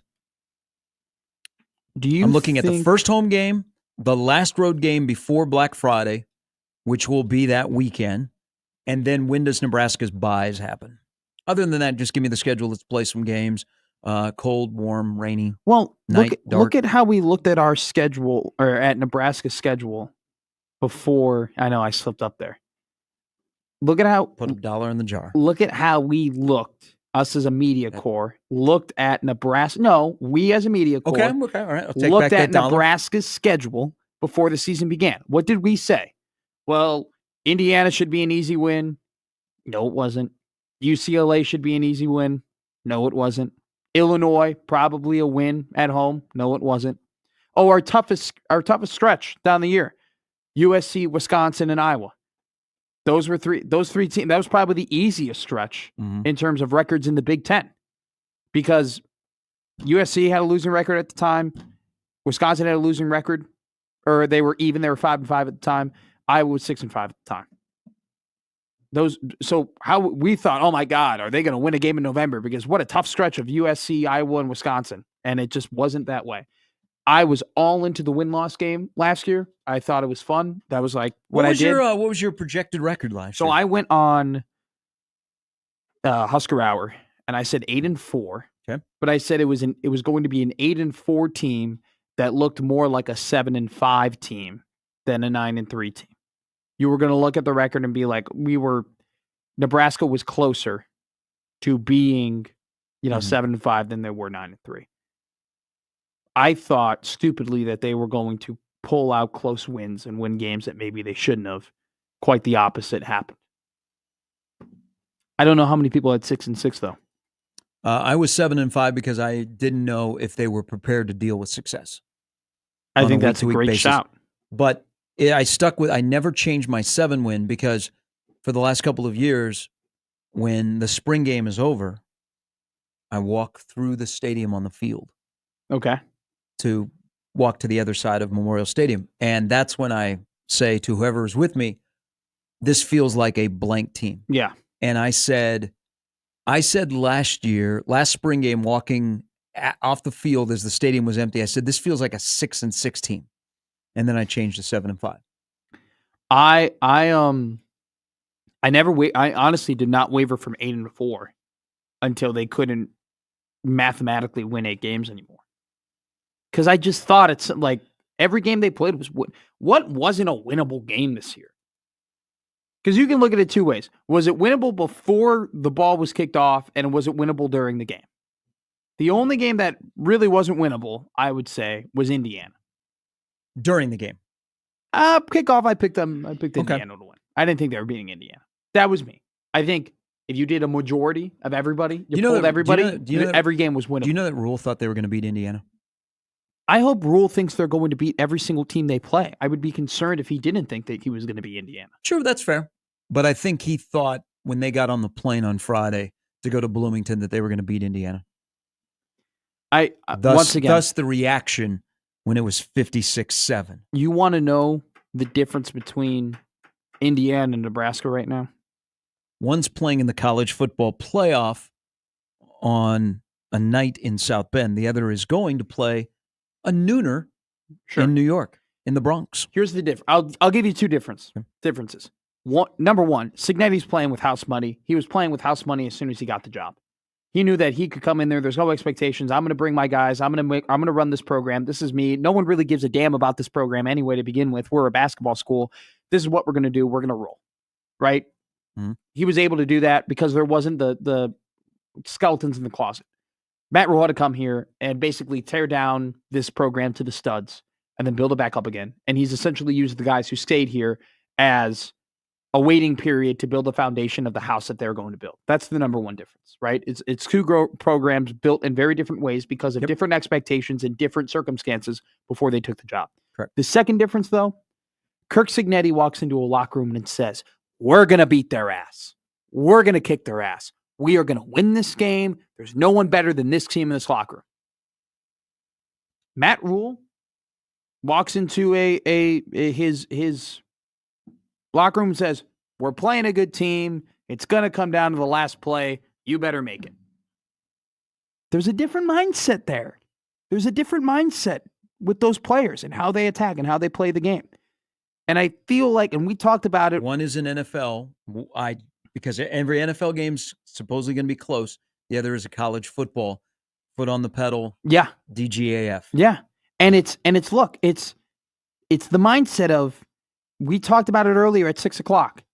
Your tier 1 Matt Rhule, your tier 2 Matt Rhule, your tier 3 Matt Rhule. We need that tier 2 Matt Rhule who's a little bit more aggressive. Why?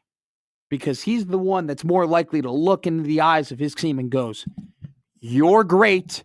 You are going to win. Mm-hmm. That's what they need. And I really think that mindset from some of these players would have stopped them from crapping their britches in big moments in the games and would have led to more wins. Brandon Vogel from Counter Reed coming up next on 1620 The Zone.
And Brandon Vogel at counterread.com joins us. Good morning.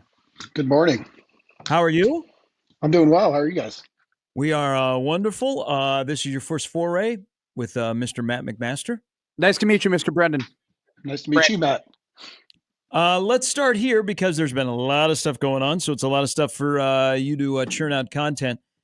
Right now, as of December 11th, 3 coaching additions, some departures. I should say 4 because I'll include Phil Simpson. Some players that have gone into the portal, one that's come back. Nebraska has visits today. Bowl game is still a couple of weeks away. Do you feel the same, better, or worse about Nebraska football on December 11th that maybe you felt on the Saturday morning after Iowa? Probably the same. And I think some of that has to do with, and it may not happen in this portal window, but we know there's going to be player departures to come. There has to be. And we don't know any of the player additions yet. So I think those are the things that probably have the potential to swing it the most for me based on where we stand today. In terms of the coaching hires, one that's been announced and a couple that are, seem pretty certain at this point. It was an interesting group, I think. The Butler hire, even though Rule said he would definitely be a candidate, and he was kind of brought in, I think, for that purpose over the summer.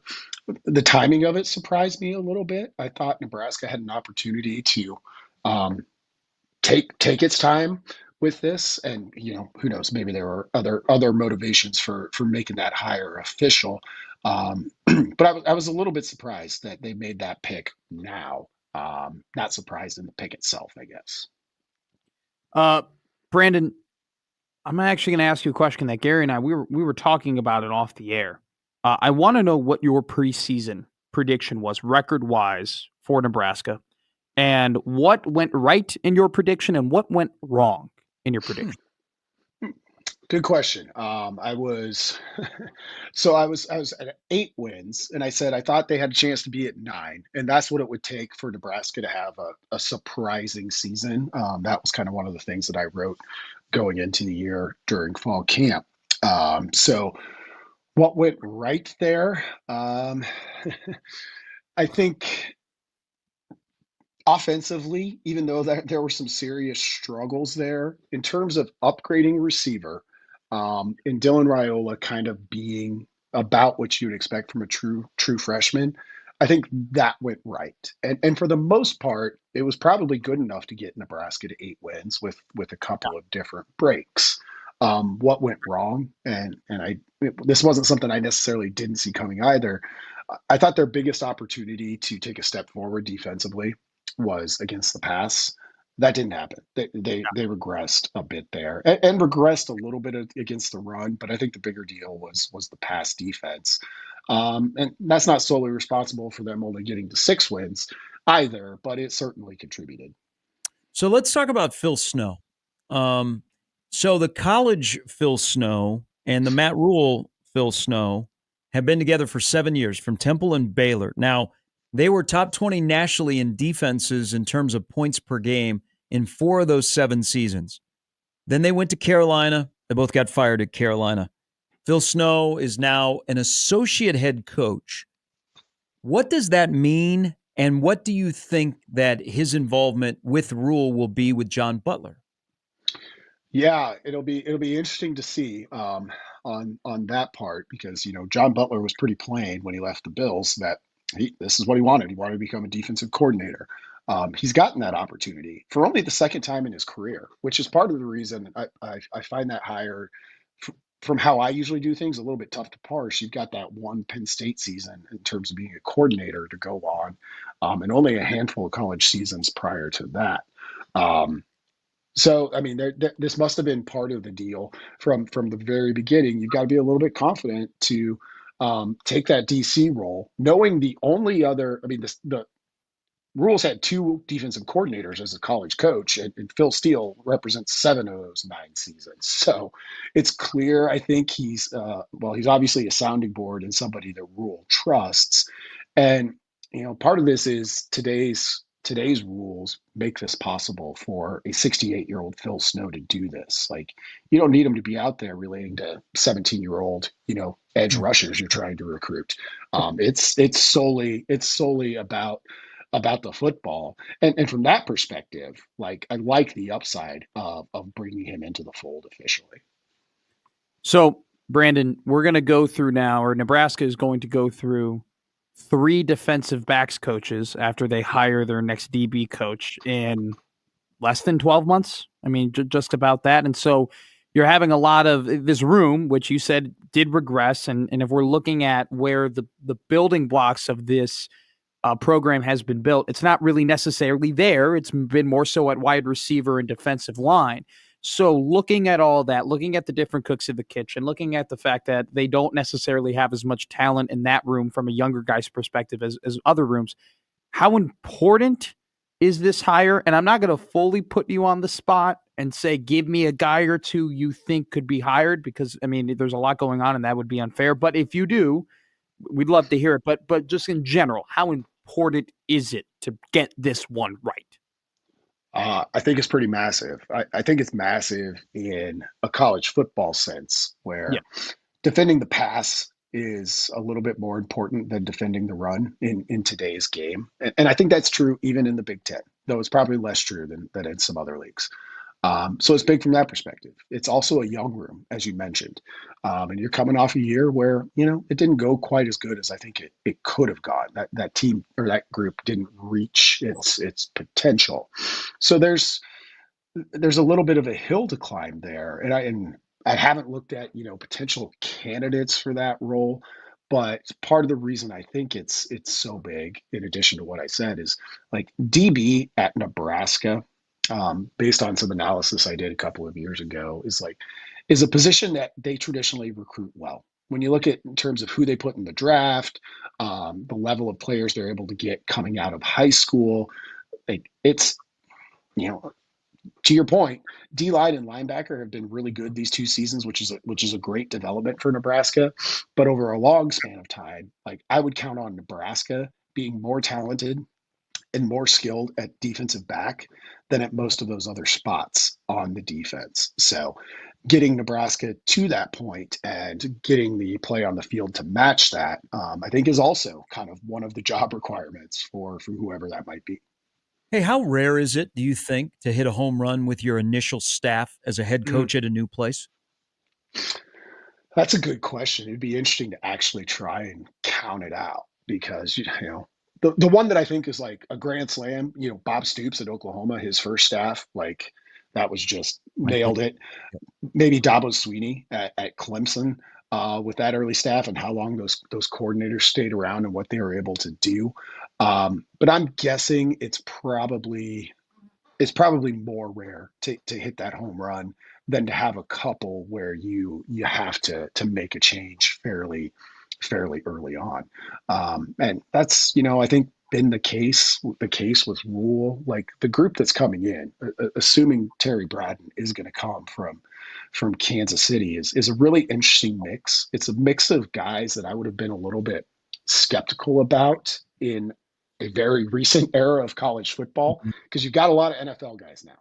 But now in a 105-man roster, transfer portal era, I do wonder if, the strong pitch of, like, look at the NFL talent you're going to have access to, these guys can help get you to the league, isn't kind of an undervalued play in a way that I didn't think in the past, because I thought the college game was so unique. Like, I would take a college success over an NFL guy moving down.